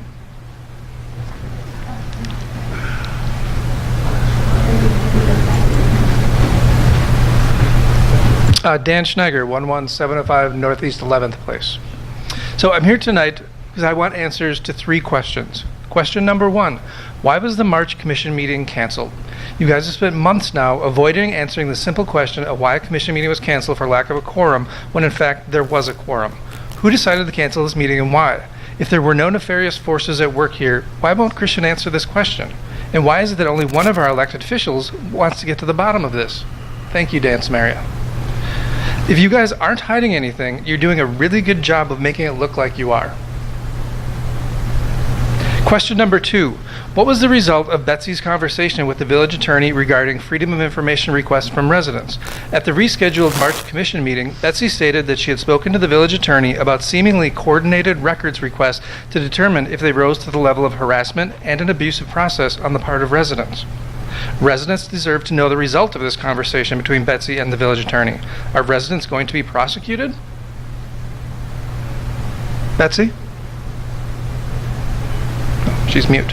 Okay. Are residents going to be prosecuted, or was Betsy just trying to intimidate residents using her authority as a commissioner? Which, by the way, is an abuse of power. Betsy started this conversation, and now we need to finish it. You don't get to yell fire in a crowded theater and then just say, never mind. Question number 3. What happened to Tracy's item 12A? At the last meeting, I stated that I hope this agenda item wasn't what it appeared to be, which in my opinion is just another made-up crisis meant to silence and intimidate a resident who may have criticized Tracy in the past. Lo and behold, the item has now disappeared from the agenda. I was told the village attorney requested this item be removed. I'm not surprised. Yet, we cannot ignore that Tracy stated the following in her supporting documentation for item 12A. Quote, "It must be stated that if no action is taken, the cost to taxpayers will continue at approximately $24,000 annually." Tracy is telling us, if we believe her, that since the last commission meeting just a month ago, Christian has again spent nearly $2,000 responding to emails from one household. As a resident who pays $8,000 per year in property taxes, why is Christian allowed to spend these sums of money responding to one household when I can't get him to even acknowledge receipt of my emails? Can't someone just tell Christian to stop responding to this resident's emails in the name of sound fiscal management? Crisis averted. In summary, I know it's fashionable right now for politicians to punch down by making wild accusations against their predecessors and the people they govern, and then try to normalize it. Donald Trump claimed Trump Tower was wiretapped by Barack Obama, and that heads of government agencies are guilty of treason. Well, right here, right now, in Biscayne Park, we have elected Thank you. You officials exhausted your time for punching public down at comments. residents, Please conclude your declaring thoughts some so of the our clerk most can call up the revered next citizens residents so they have the adversaries of the opportunity to village. address the commission. In an attempt to silence residents who are fed up with their self-serving, made-up crises, repeated transgressions, and repeated potential charter violations, our elected officials need to know that we will not be distracted, intimidated, or silenced. And most importantly, we will not allow this village to be divided by elected officials who appear to care more about settling Sir, you've personal exhausted your scores time. than Please actually conclude making your the village thought. a more attractive, more prosperous, and neighborly place to live. Thank you all very much. Madam Clerk. Rox Ross.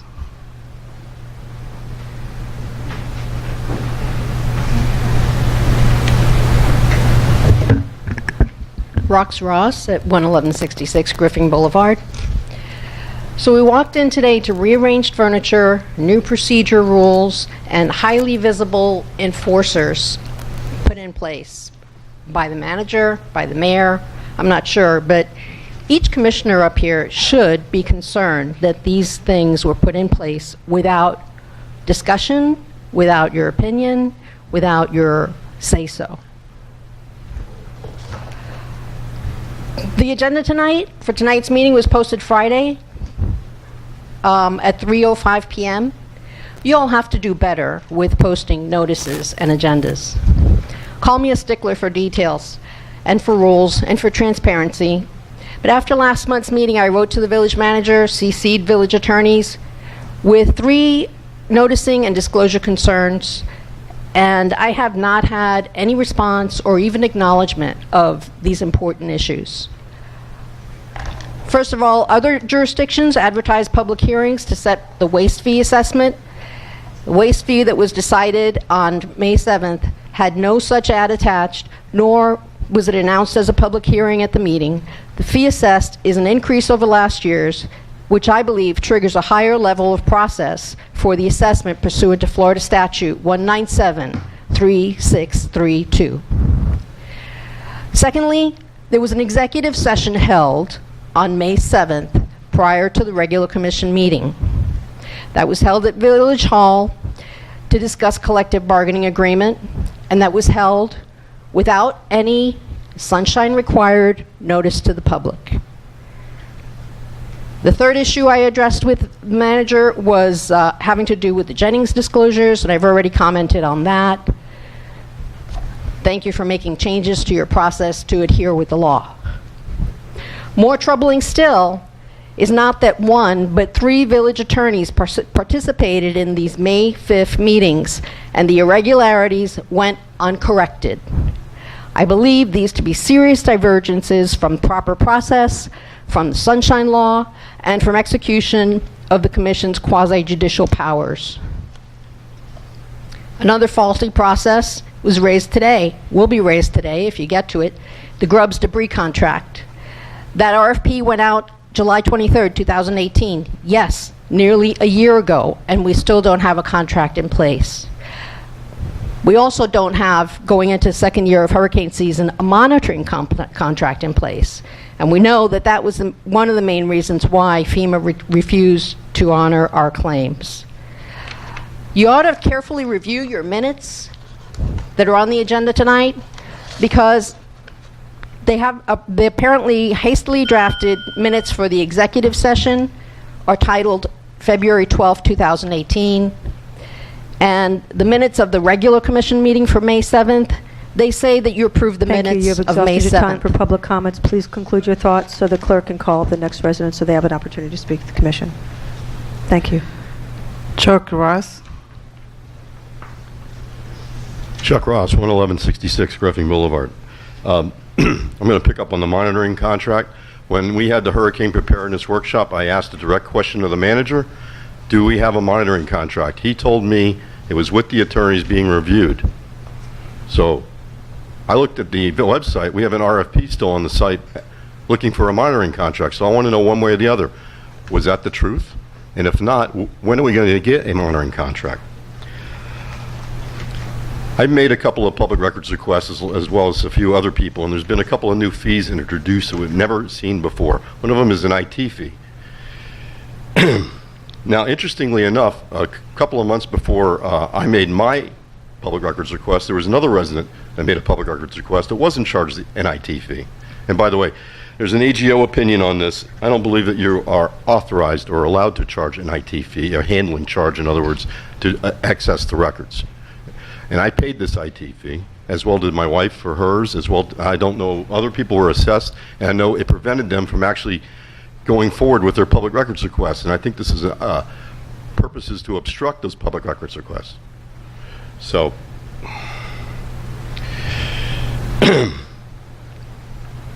we have a law firm that was hired out of the sunshine to handle the FEMA appeal, which is our Gray Robinson, but they're handling a different manner. They were hired and retained to handle our normal meeting process. They weren't hired in the public to handle the FEMA appeal. I think that's a problem. And I don't know what happened to H2O, who did the application in the first place. For some reason, they backed off and said they didn't want to handle the appeal. We never really got an explanation on that. The meeting cancellation is a serious issue. It's already been addressed. I'm not going to continue with that. I agree. Lastly, I'm extremely disappointed that we didn't go forward with listening to Commissioner Samaria's concerns about the leadership. It's a valid concern. A number of people have voiced this, and the purpose was to have a discussion, and I think it's important. And maybe through this discussion, maybe things will be resolved.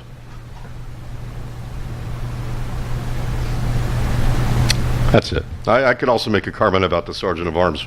Who authorized that? How did that come? It was already mentioned. I don't want to go into it again. I introduced myself to the gentleman before the meeting. Seems like a perfectly good person.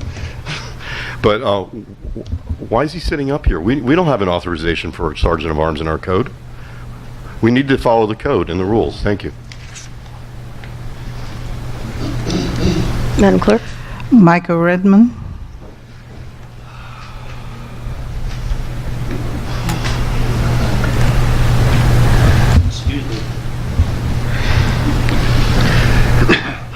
My name is Michael Redmond. I live at 11804 Northeast 8th Avenue. It seems like our ex-mayor and her husband, our ex or Crime Watch head, and another ex-commissioner have no problem overseeing this commission and continuously showing their oversight, which, is good, and you're within your rights. Let me ask you a question.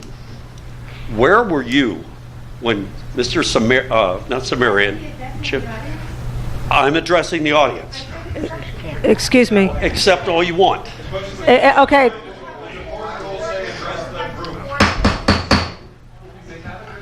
Respectfully, just like you asked for me not to be interrupted, I'm going to ask you to do the same. 3 minutes. Go, sir. I would like to Hold know on. where your oversight I'm sorry, was. Mr. Redmond, can you hang on? I just wanted a ruling from the attorney. Mr. Redmond, please address your concerns to the commission. Okay. I can't hear you. I'm sorry, Rebecca. Excuse me. I'm going to, excuse me. With all due respect to everybody. Okay. If I can't hear you, I have to let you. I'm asking you I'm asking you politely not to scream out, period. Thank you. I apologize. Mr. I'll Redmond, address the please address the commission. commission and not Okay. the audience. Yes, we're not censoring what you're saying, just please Okay. direct it. I to the- understand. Okay. Please continue, Madam Clerk. Okay. My problem with a lot of this is they had their opportunity to oversee the village police chief for 2 years. He went off rogue and we know what the kind of things he was doing. I don't need to get into that. There apparently was no oversight. There was plenty of evidence what was going on, the arrest rates, the conviction rates, the cleared case rates, almost 100%. There should be some red flags thrown up there. And I don't understand. Mr. Redmond, please address the commission and not to the audience. I don't understand how these people have the chutzpah, the actual chutzpah, to have dropped the ball, and that it may end up costing this village its identity. We may be annexed by another city because of this. I mean, when these suits are all levied upon us, I hope we can manage it. This is the biggest outrageous thing that's happened in years, and these people have the chutzpah to get up here and talk about the minutia and the little things and the canceled meetings. I mean, are you for real? This is outrageous. This has been going on for a long time. Somebody ought to stand up here and stop it, because you know what? If you're going to be a complainer, you've got to be fully vested in what you're doing. And apparently you guys were not. You let him get away with everything, and then you turned your backs. You turned your backs. Like you weren't friends with him, like you didn't herald the guy, like you didn't give him awards. I'm ashamed of you guys. Thank you. Thank you, Mr. Redmond. Next. Charles. Sorry, attorney. I'd like to make 2 comments before we proceed, just so no one speaks out of school. We are in the middle of litigation on some of the issues that resident raised, so my recommendation is to refrain from responding to those allegations. That's 1. 2, this is public record, so I want all commissioners to know the Miami-Dade County Ethics Commission is currently investigating why the March meeting was moved. I'm in communication with the County Ethics Commission on that. The commission and the manager and village management are entitled to council representation at those proceedings. I think there might be some misinterpretation as to why your inquiries aren't being responded to. That's currently with the County Ethics Commission. So that I don't know. But it's pending, and there isn't it's not resolved one way or the other, and I just want to be clear that might be why you're not getting a substantive response. They're entitled to counsel in those proceedings. So that's it. I just wanted to clarify that and remind everyone that we're in litigation on the police department matter currently. Thank you. Village Clerk. Charles Gaston.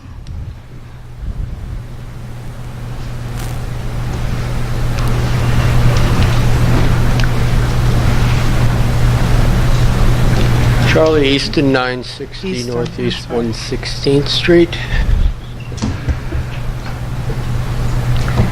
There's been a lot of talk in the last few years about looking for a vision and a branding idea and what will make this community a better community. And what makes a community a good community is people being gracious to each other. And that is something that is just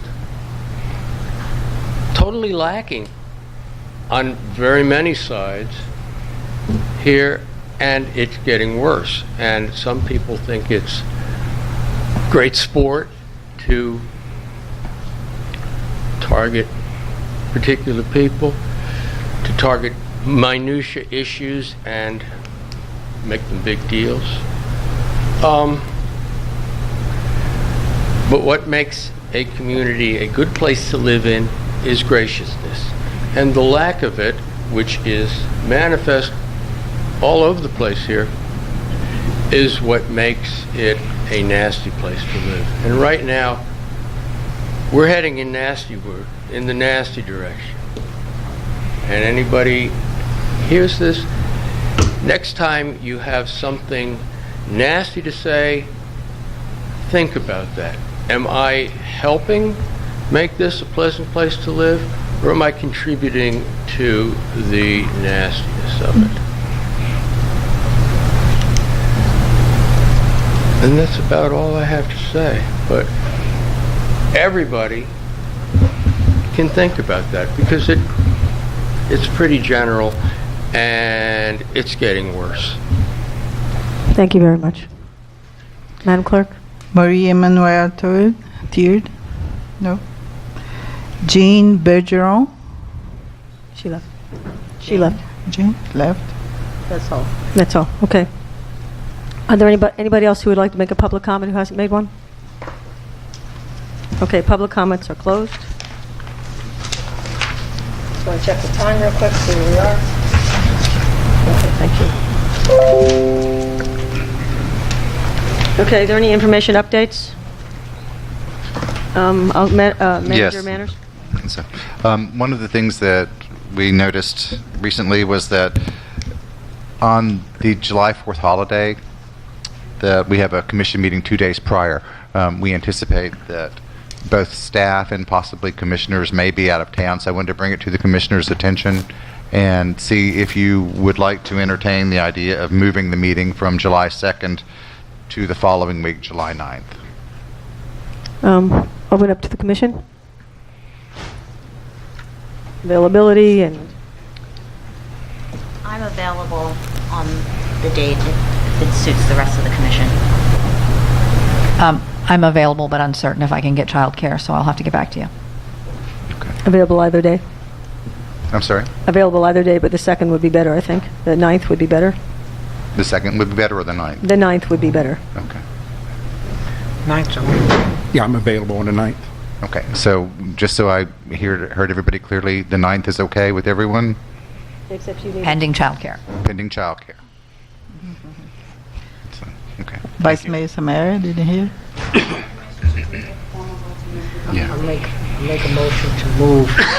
I make a motion to move to change the commission meeting date from July 2nd, 2019 to Tuesday, July 9th, 2019. I'll second. All those in favor? Aye. And just for the record, Madam Clerk, you confirmed that there were no quasi-judicial proceedings advertised for the 2nd, correct? None. Yes. May I ask a question regarding the motion we just made? If Commissioner, I'm sorry, I'm having a day today. Commissioner Wise can't make it, would there... You would still have a quorum, and in the event that there would be a 2-vote Robert's rules of approval, that item rolls to the next meeting. Okay. That's how we're looking at it. It's fine. Okay, thank you. I'm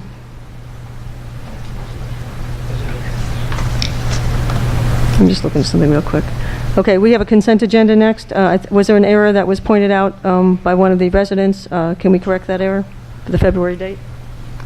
I can change and bring to the next meeting, or can accept and If there's no objection, can we just amend that one correction and then go ahead and vote for the consent? Are we able to do that? Yes, you can vote to approve as amended. Okay, can we vote? Is there any motion to vote to move to have the consent agenda approved as amended? Can we state the full amendment so it's clear in the record? The amendment, I believe, was a date concern. I'll let the clerk. Let's state the incorrect date and the correct date that is amending the minute. Yes. It's from February 12, 2019, and the correct date is May 7, 2019. And on which minute? I'm sorry? On which minutes? On the executive session. Thank you. Yes. Okay, do we have a motion to approve the balance of the the consent agenda as amended? There was actually one other issue that was brought up about the May 7th commission meeting underneath item A, consent agenda, acceptance of commission minutes. It's getting late, I can't even talk. The executive session, regular commission meeting, they're showing the May 7th, so it looks like we... Have two. Yeah. Okay, so the correction would be therefore? Well, we'd have to find out what the correct dates would be for... I'm sorry, I didn't understand what they say. Should we restate on the regular commission meeting? Yeah, on the regular commission meeting, May 7th, 2019. Under item 8A, acceptance of commission minutes, you have 2 bullet points: executive session, May 7th, 2019, and regular commission meeting, May 7th, 2019. But we couldn't have accepted those minutes because it's the same day. But the first one is 6:30 and the second one is 7 p.m. Yeah, it's showing the same day, May 7th as the meeting, and then the consent agenda is showing May 7th acceptance. Why don't we pull that item and have her bring it back next time so we can move on, if that's okay? Yeah, Yes. that's fine. Okay, Yes, so we're going to pull item 8A, is that correct? Yes. Yes. Okay. Is there a motion to approve the balance of the consent with the one change made to the date already identified? Make a motion. Is there a second? I'll second. All those in favor? Aye. Okay. Village Attorney, can you read the Resolution 10A, please, on vehicle surplus 2019-13?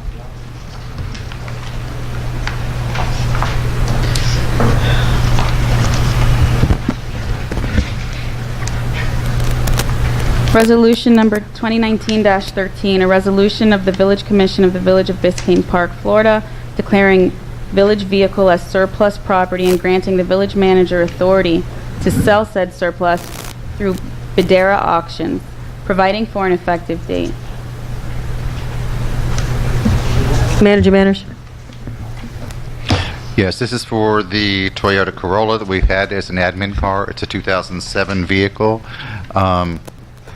It is really getting near its last legs, and so we're going to go ahead and surplus it. We've purchased a new code vehicle, and we were also given a new vehicle that we can use for our Public Works manager.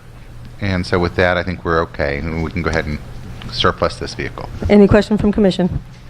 No. Okay, is there a motion to approve Resolution 2019-13 for vehicle surplus? I make a motion to, for Resolution 2019-13 vehicle surplus. Is there a second? I'll second the motion. All those in favor? Aye. Manager Manners, Resolution 2019-14, agreement with IUPAT. Okay. I'm sorry, You wanna Attorney. read I'm sorry. Attorney Rodriguez, could you read the resolution, then Manager Manners address? Resolution 2019-14, resolution of the Village Commission of the Village of Biscayne Park authorizing the manager to execute their collective bargaining agreement effective October 1st, 2016 through September 30th, 2019 between the Village and the International Union of Painters and Allied Trades, providing for an effective date. Manager Manners. Yes, the IUPAT is the collective bargaining unit that represents our Public Works staff. The contract we've had with them actually expired in 2016. We've been going back and forth with various attorneys as they've changed over the last 2 years, and as well as working with Deborah Greco, their representative, who has been out for a few months now, ill, but she's back. But anyway, we finally nailed it down. The real substantive changes are an increase from $100 annually to $200 annually for Public Works staff to purchase boots for work, and this is on a reimbursement basis. It just allows them to, be able to buy new boots a couple of times a year because they do go through those, and I think that's very important. Also, a 3% salary increase for employees retroactive back to 2018. And so I think that will be beneficial as well. My understanding is contractually, too, that they did not receive their 3% in 2017. And so with that, I would like to go back to 2017 on that one, actually, and see what we can do. It's a matter of probably a few $1,000s, but it would be worth checking out. If you'd like to go ahead and improve it just with the 2018 now, I can find out the real numbers and bring that back. I'll let the attorney address that concern. We approved the draft. What's your increase? What is your increase? What I just said was that a 3% salary increase for employees retroactive to 2018. I learned from the union person, the union contact, that apparently they did not receive their 2017 increase. Is that confirmed with finance? And so, yes, we have confirmed that with I finance. mean, that should be cut, just so you're not in breach as soon as you sign. Right. Yeah. So. Well, we didn't, I have a problem with us doing anything. It can be cured. That can be cured, yeah. It can be cured. Okay. This agreement's already been negotiated, and that we're now Right. in the sunshine with the Right. collective bargaining agreement. The negotiation's over. So, but you don't want to be in breach as soon as you sign. My advice would be to cut these checks, mail them out immediately, and then sign the agreement. There should not be delay in executing this, though, so Okay. it needs to be handled promptly. Okay. So with that, is there any questions from the commission? At the May, somebody wants. My name is Johnny Val. Please take the stand. Thank you.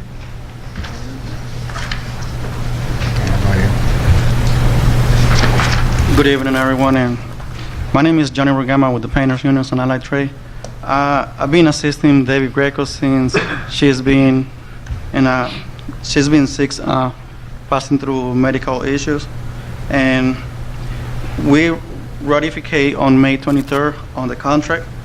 But hearing your conversation, the contract stayed from 2016, so I would like to go back on that date. There's any retro pay for the, because the contract is from 2016 through 2019, and they haven't received their increase. I would like to take a look at it on. Yeah, I can look into that. I believe they received an increase in 2016. I don't know for sure. My understanding was that, my understanding was they did not receive it for 2017, and so that I do want to verify. Thank you. Okay. Any other further question? Okay, is there a motion to approve Resolution 2019-14 agreement with IUPAT? I make a resolution to support 2019-14 agreement with IUPAT. A motion or resolution, sir? Resolution. Make a motion. Okay. So there's a motion to approve Resolution 2019-14. Is there a second? Second. All those in favor? Aye. Thank you. Old business, 11A, manager matters, approval of Grubbs debris removal contract. Okay, we did do an RFP in last year for the Grubbs renewal contract. We received bids. We had set together a group to review the contracts and evaluate them. So all of that was done. In working with the former village attorney, we'd asked him repeatedly to negotiate and create a contract. He never quite got around to that. So now that we have our new attorneys in, they have jumped in and done this. So from that perspective, we do need to get this in place for hurricane season. And we've had a good relationship with Grubbs. Hope to continue that throughout this. Commissioners, do you have any questions regarding the contract? I had a couple which I raised to you, which was I want to assure that we don't have any road damage from the claw like we had in the last storm. I also would like to make sure that if anything's violated that we have some teeth in it, and I'll let the attorney address that. And the last two are resodding versus seeding apart from the contract. Right. So we had some issues. I'm sorry, my mic's Speaking to the died? mic, please. No, your mic's fine. Just speak into it, please. Okay. The other issue was the resodding versus seeding. I just want to make sure we don't have a situation we have to do that again. And the last thing was the rates. I'm a little concerned that we went with market rates. The whole purpose of doing this is to negotiate a rate because market rates in the middle of a storm are quite high. So I'm concerned that one of the purposes of doing an RFP is getting a good rate ahead of time so that they can stick to that rate. So that's my concerns. Thank you. Mr. Manager, you want to address those concerns? 1 second. Sure.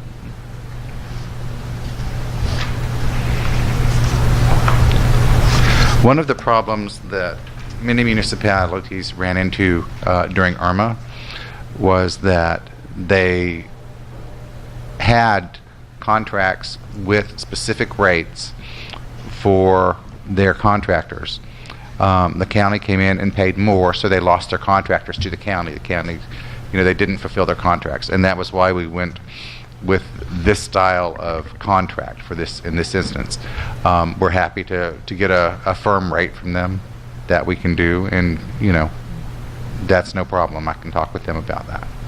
Yeah, I'm just concerned that we're setting ourselves up for an enormous bill.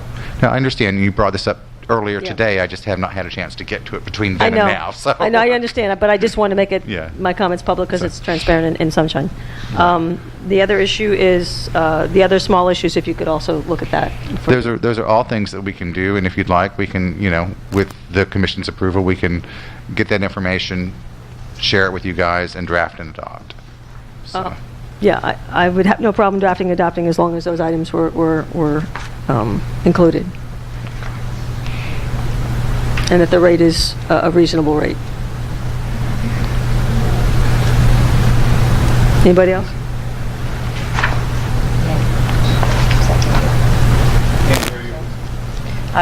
I'm in alignment with Mayor Trutman. I would like to hear the details that she requested earlier today, and more than happy to wait for you to bring those together. Do you want to do a draft and adopt, or do you want this to bring back? I am also concerned because of the time frame and not having a contract. I think a draft and adopt would be suitable. But the devil's in the details. My concern would be in the timing as well. I can't hear you. My concern would be in the timing. We need to get something in place. So. Commissioner? Wouldn't be enough time to bring it back in July? We can go ahead and prepare it and bring it back in July. If we see a hurricane coming up in the meantime, we can always hold a special commission meeting. Yes. And so, and move quickly then. I'd rather have it be brought back in July. Okay. Commissioner Tudor, and then the public on Mr. Hernandez. Yeah, I'm in agreement with Commissioner Samaria. I would prefer to actually see the rates beforehand. So I would prefer to have it come back at the July commission meeting with the understanding that, yes, given that the season that we're in, if there is something out there, we can have a special commission meeting at that point in time. Okay. I just want to make sure, Attorney, do you agree with, do you have a... I have to give a qualified response to this because when this RFP process took place, I wasn't village attorney, so I don't know what other bids were considered and all of that. So I kind of have to sit back on this. I would request that if you could email me all the RFP material. Absolutely. Back up, but now there's concerns about rates. Obviously, I have concerns about a hurricane coming, and hopefully one doesn't before July. I have no objection to having a special commission meeting for that if this can be resolved sooner than that, and then just get it done. I think that's probably smarter and better for everybody to protect if there's no objection.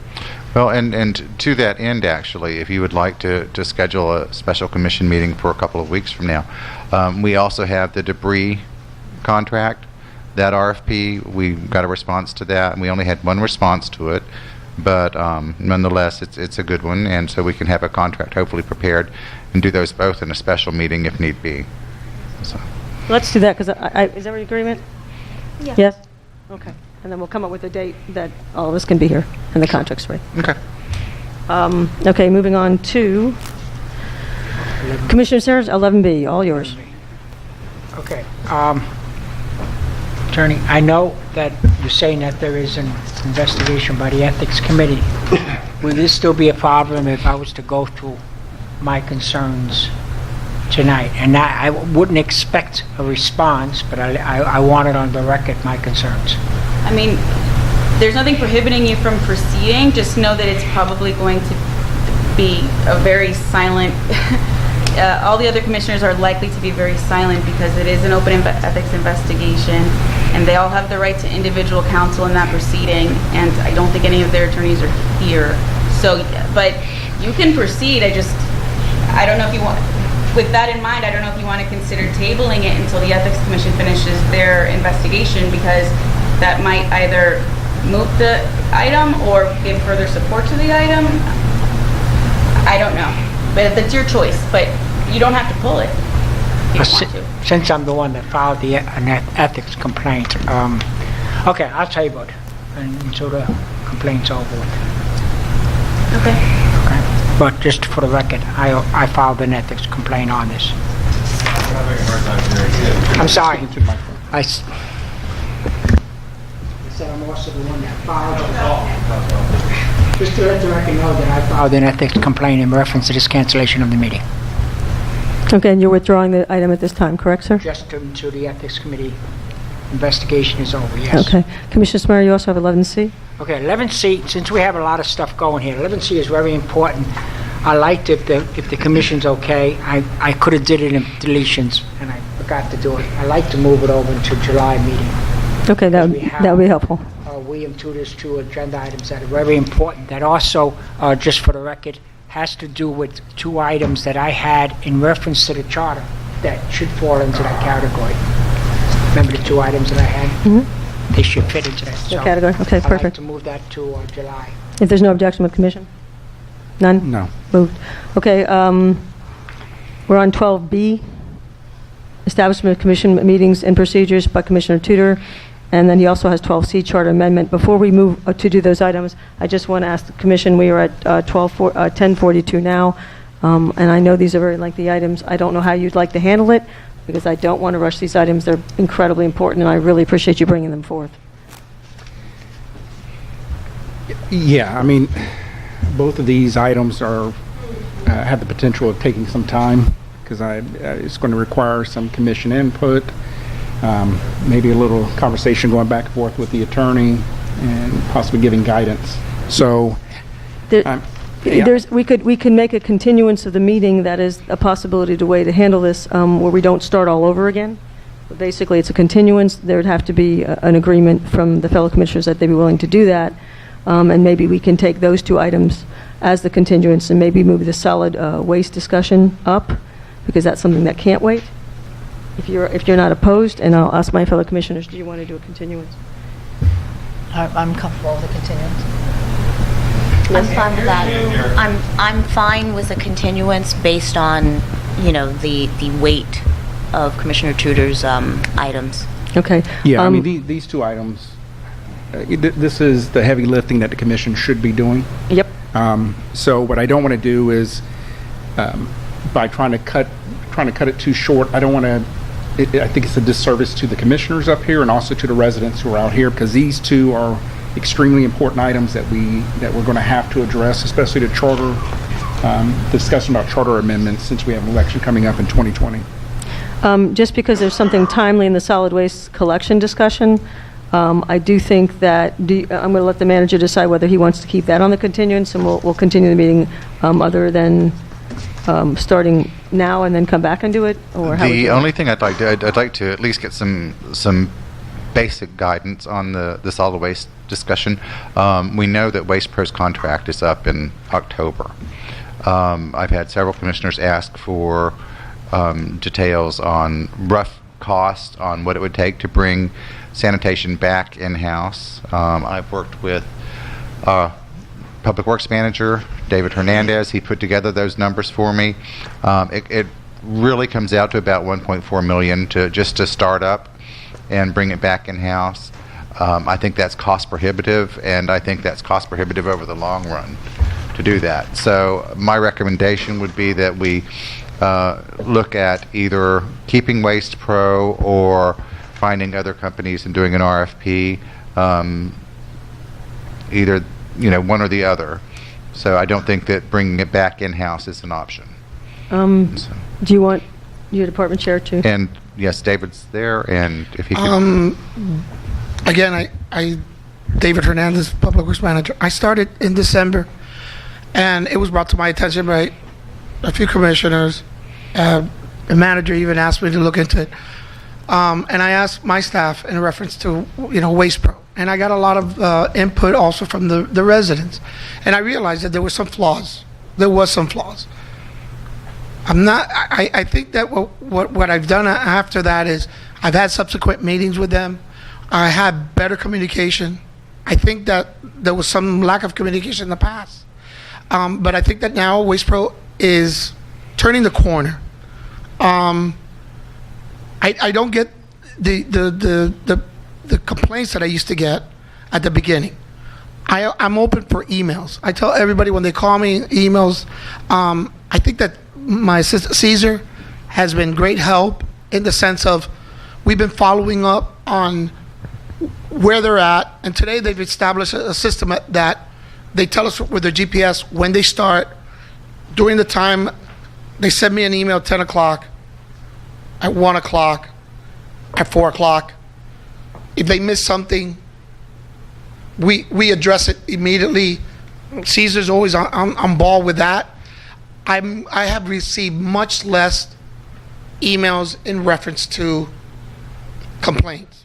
However, saying that, there's still room for improvement. No doubt about it. By reading the contract, the existing contract with Waste Pro, I think we could do more teeth into it.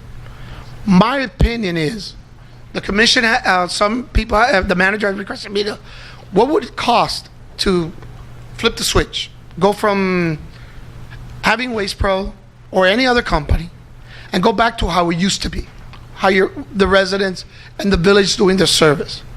I came up with some numbers, some ballpark numbers, and I wanted to talk about that.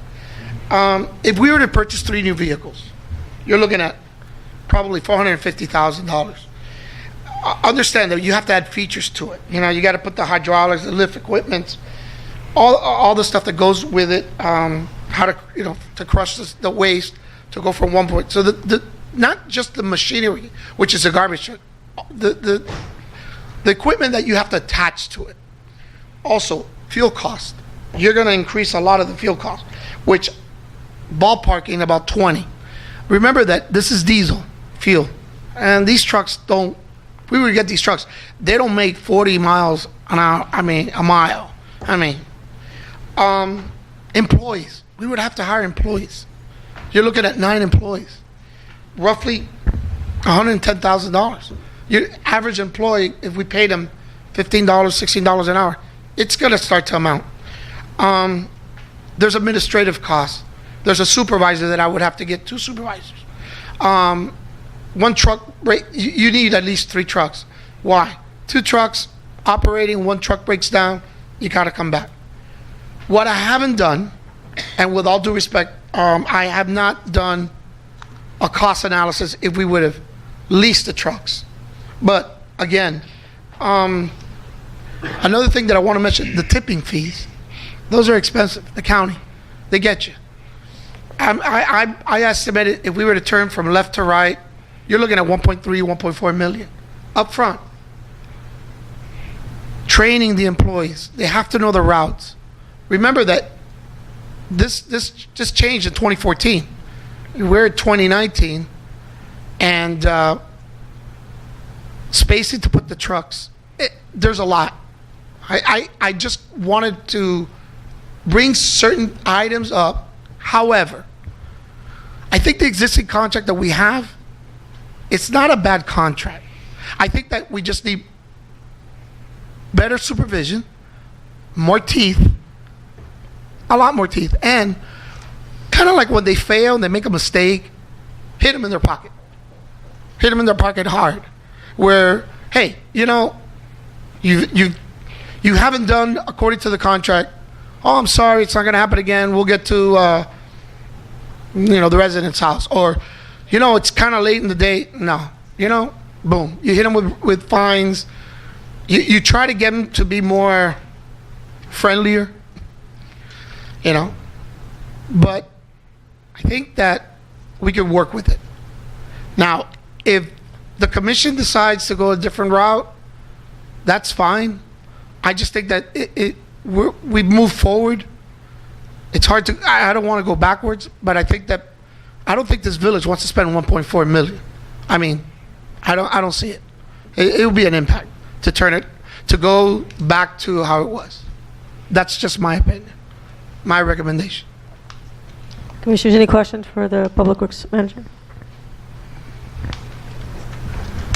No. Any discussion? Outsourcing, insourcing, different Yeah, I contractor? think there can be a general discussion. I think there's people who have passionate feelings about their experiences with Waste Pro. I've always been a big supporter of in-house sanitation. Also a big supporter of looking at leasing of the trucks, looking at grants for alternative fueled vehicles, CNG vehicles. But that's going to take some time to really start looking at the numbers and seeing how that works out. I just don't know. I'm not real confident with the service that Waste Pro has been providing. I mean, even today, I got up to go get my can from my front yard, and it was over in my neighbor's yard. It's just the little things like that you hear it from resident after resident after resident. And it's one thing to say something to Waste Pro and say, hey, this is an issue, and they tell you, okay, we're going to correct it. We'll talk to our guys. Everything's fine for about a week or two, and then you find the same issue kind of happening again. So, if we're not going to do it in-house, then I definitely think we need to start looking at possibly putting out an RFP and seeing what other opportunities, what other vendors may be out there. I just want to educate the commission with respect to the time, a legal timeline we're operating under. So the last meeting, the commission adopted a resolution to give GMS the authority to provide the county property appraiser with an estimate for purposes of the trim notice, which goes out in August. The deadline was, or is, June 7th. So we met that deadline. However, to certify the assessment for the final tax roll that goes out in November, the commission has to provide that information by September 15th under the statute. Okay? So, and you have to hold hearings to comply with the statute before you adopt that. That's not always the case, but in this case, we have a $16 increase in that assessment from last year. Yes. So we've already spoken with GMS, and we're going to have those noticed in the next few months to make sure that the statutory deadline of September 15th is met. So your assessment is certified on the final tax roll that goes out in November. So I don't know that a switch with the timeline you're operating on is necessarily a 2019 goal. Just so you're aware, that's what's going on tax-wise. Commissioner Johnson Sardella? We don't Mayor, have could I time. recommend that we actually... We just don't have time. I think I do think that I think it's gotten better since the Public Works Manager, and I do want to say that has gotten better with Waste Pro. That doesn't mean there's not without issues. And I do agree the contract needs a whole lot more teeth. And I also would have liked to be able to see different RFPs, but I am also concerned with that timeline. Vice Mayor? Could we extend their contract a little bit and almost like a probation period to see? The manager, the contract is up. We could argue with them, discuss with them. We could, deal to see if we're going to add more teeth to the contract. So I'm sure that it depends on how the manager and we come to, obviously a negotiation time. We're going to have to negotiate. So I think that that's something that the manager and I have discussed. Maybe it doesn't have to be 3 years. It could be maybe 2 years or maybe 1 year until we look forward. But I agree with the attorney. The notices are out, but going back now and doing a switch at this late in the game, No, I know, but can we do a one-year contract? I would defer that to the manager. That would have to be negotiated with Waste Pro. We can see that. We can certainly ask It's for it. almost like, to me, it would be almost like a probation period. If they do good the 1 year, then we'll talk about doing it for another 2 or 3 years. I don't want to stay with Waste Pro just because we're running out of time. Right. No, and I I understand. don't want that. I Now, understand. I, with you managing it, it has gotten much better. I think I had the problem was, they signed the contract with us. I wasn't on the commission before, so I might be saying it wrong, and I apologize. Me if either. I do. But they signed the contract for a certain amount of money, and then they came back afterwards and that said that they had to, the tipping money or whatever it was, that they had to charge us more for. And I want to be sure that they live up to the contract. If the contract says this is what they're going to charge us, this is what they're going to charge us. If it goes over that, I'm in a business, in my pest control business, I already estimate what it's going to cost me. And I put extra money when I do for customers, knowing that there's a possibility that it's going to go over. That's what Waste Pro should be doing. They should be adding into, in case the possibility of going over. I agree, but I think that, again, now that I'm on board, I have more time to, be on top of them. But I believe that if the manager has a situation at hand to start the negotiation, and maybe we're going to negotiate for maybe a year further, but at least that negotiation, we can start putting more teeth into that contract in the negotiation process. Well, one of the things we have to do is decide where the garbage, people that have the side has the garbage, but their recycling is not picked up. I think there's some things that we need to change in that. Because if you have side trash, they should also be picking up the side recycling. I agree. Well, that's something that could be negotiated. Because we're going to go over a few minutes, if I can have permission from the commission to have an additional 10 minutes just to wrap it up? Yes. Great. Yes. I make a motion. Okay. And there's a second? I'll second the motion. All those in favor? Aye. Okay. We do need to come up with, I guess my comment, I'll just make a quick comment on Waste Pro, and that is that ultimately, I think the one thing everybody's looking for is accountability. Variety of issues that have come up. I feel confident that you've improved it significantly since you've come on board, and we're having much less issues. I also agree that ideally, in long term, we need to do what's best for the village in terms of contracts, but we are out of time. Well, So what I we can think- do, Mayor, is I can work with the attorneys, put together a contract that has teeth. David will join us on this and suggesting what kind of teeth and where they need to be placed, and put that together and hopefully come back to. I just don't want to do 1 year, and the only reason I'm telling you that is if you're going to ask for teeth for somebody and you want something, they're not going to, I don't believe they'll. No, I agree. They're not going to want a year. No, they're going to want a 5-year contract if we're going to change the contract. They're going to want substantially. something, and I think that's going to have to be a negotiation piece, and I'm not sure we're going to be able to. And to me, I don't want it more than a few years at this point, just to make sure, with an opt-out. I want some sort of opt-out contract if they're not performing. That's my. Yeah. But you can't. But I don't think you can sit here and ask them, based upon my experience with the little bit that I've done with the manager. When I had complaints, I met with Waste Pro. And until you came, I'm not sure my complaints fell on deaf ears. So I do believe that we do have to have more teeth regardless. And it has to be financial and it has to be quick. So that, for example, if they don't do X, Y, and Z, it's taken out of that paycheck that month. And it's automatic so that they lose money. And that's the only way I know that you can hold somebody accountable is fiscally. I'm also, this is a question for you, actually. Since I agree with the mayor that if you ask someone to do a lot, and I trust, David, that he would be helpful to put teeth in the contract. They're going to want a lot of years. But in putting that teeth, my suggestion would be to put really good teeth to be able to get out of the contract. Is really the issue, not being hand-tied to stay in the contract. Forget how many years the term in the contract is. Our team has to be to get out of it, and that's what's most important to me. We can research other municipalities that have some powerhouse in-house legal departments and see how they, what terms they've had. Maybe we can rely upon that in negotiations to say, we know you've given this to others, so we can look into that. With respect to Commissioner Samaria's recommendation, the only thing I would point out is if you're going to give them a short leash, don't do 12 months.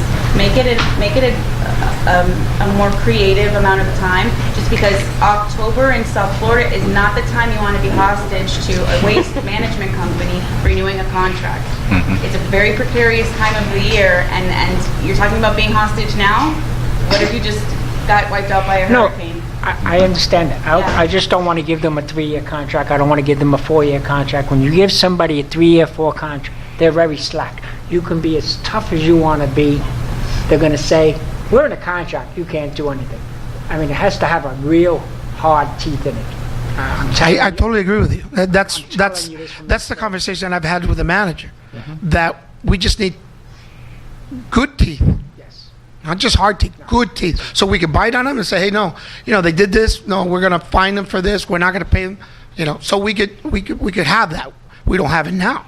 But what we have right now is me as a bulldog and Caesar helping me out and constantly telling, you forgot this, you forgot that, you got to do this, you got to do that. And we also have the residents they do send me emails, and that's something that's helped a lot, where they bring things to my attention and we could jump on it. Yeah, and be sure that there's penalties in there if they don't follow. I agree. Okay, we're going to need to, at this point, give direction to the manager to go ahead and work on that. Do we have direction from the commission to go ahead and work on? Yeah, I think the key thing is what Commissioner Johnson Sardella had pointed out.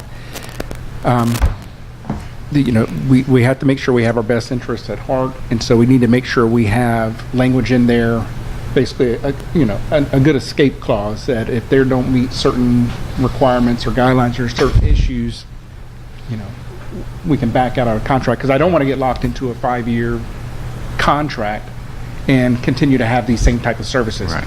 Take your hands at time. I agree.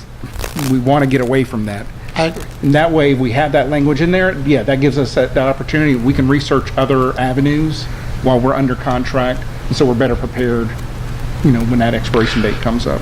Commissioner, I hear you loud and clear. We don't want to be handcuffed. Yeah. I hear you loud and clear. Okay, so we have now, thank you very much. Is there anything else? Okay, I think you have your direction. Okay, we have village attorneys' reports. We have a continuance space, so why don't we just continue at this point? I think the updates I have at this time, hopefully I have more. Okay. Commissioner Tudor, this is really up to you whether or not you want to bring this back in July or whether or not you want to just have a continuance of the meeting. I'll let you decide. Continuance is what we all agreed to. We can do a continuance. Okay. Continuance, okay. We need a date certain for that continuance? Well, just to make it a clean cut, we'll just bring it back in July. Bring it back in July's meeting? Yeah. Okay. So with that, is there any objection? No. Okay. So we'll bring back the items that were not completed back in July. Thank you for your patience, Commissioner Tudor, on those issues.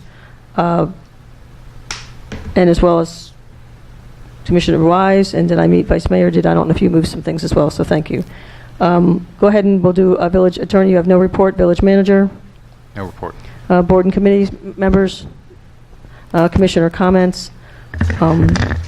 May I skip the request for placement of items? I'm sorry, any requests for placement on the items on the next meeting's agenda? I think we addressed a little bit of those. I will have some, but I'll just put them on at the time to save time. And announcements. Okay. We have Code Compliance Board on June 10th, 2019, 7 p.m. I'm not sure if it was postponed. Biscayne Park Foundation, June 10th, 2019, 7 p.m. Public Art Advisory Board, June 12, 2019, 6 p.m. Planning and Zoning Advisory Board, Planning and Zoning Board, June 17, 2019, 6:30 p.m. Parks and Parkway Advisory Board, June 20, 2019, 7 p.m. Public Safety Advisory Board, June 26, 2019, 7 p.m. Planning and Zoning Board, June 30th, 2019, 6:30 p.m. And our next regular commission meeting will be held on Tuesday, July 9, 2019, 7 p.m.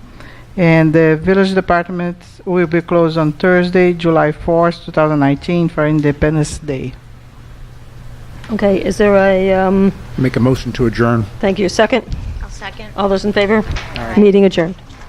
Thank you, everyone. And thank you for all those who stayed the whole time.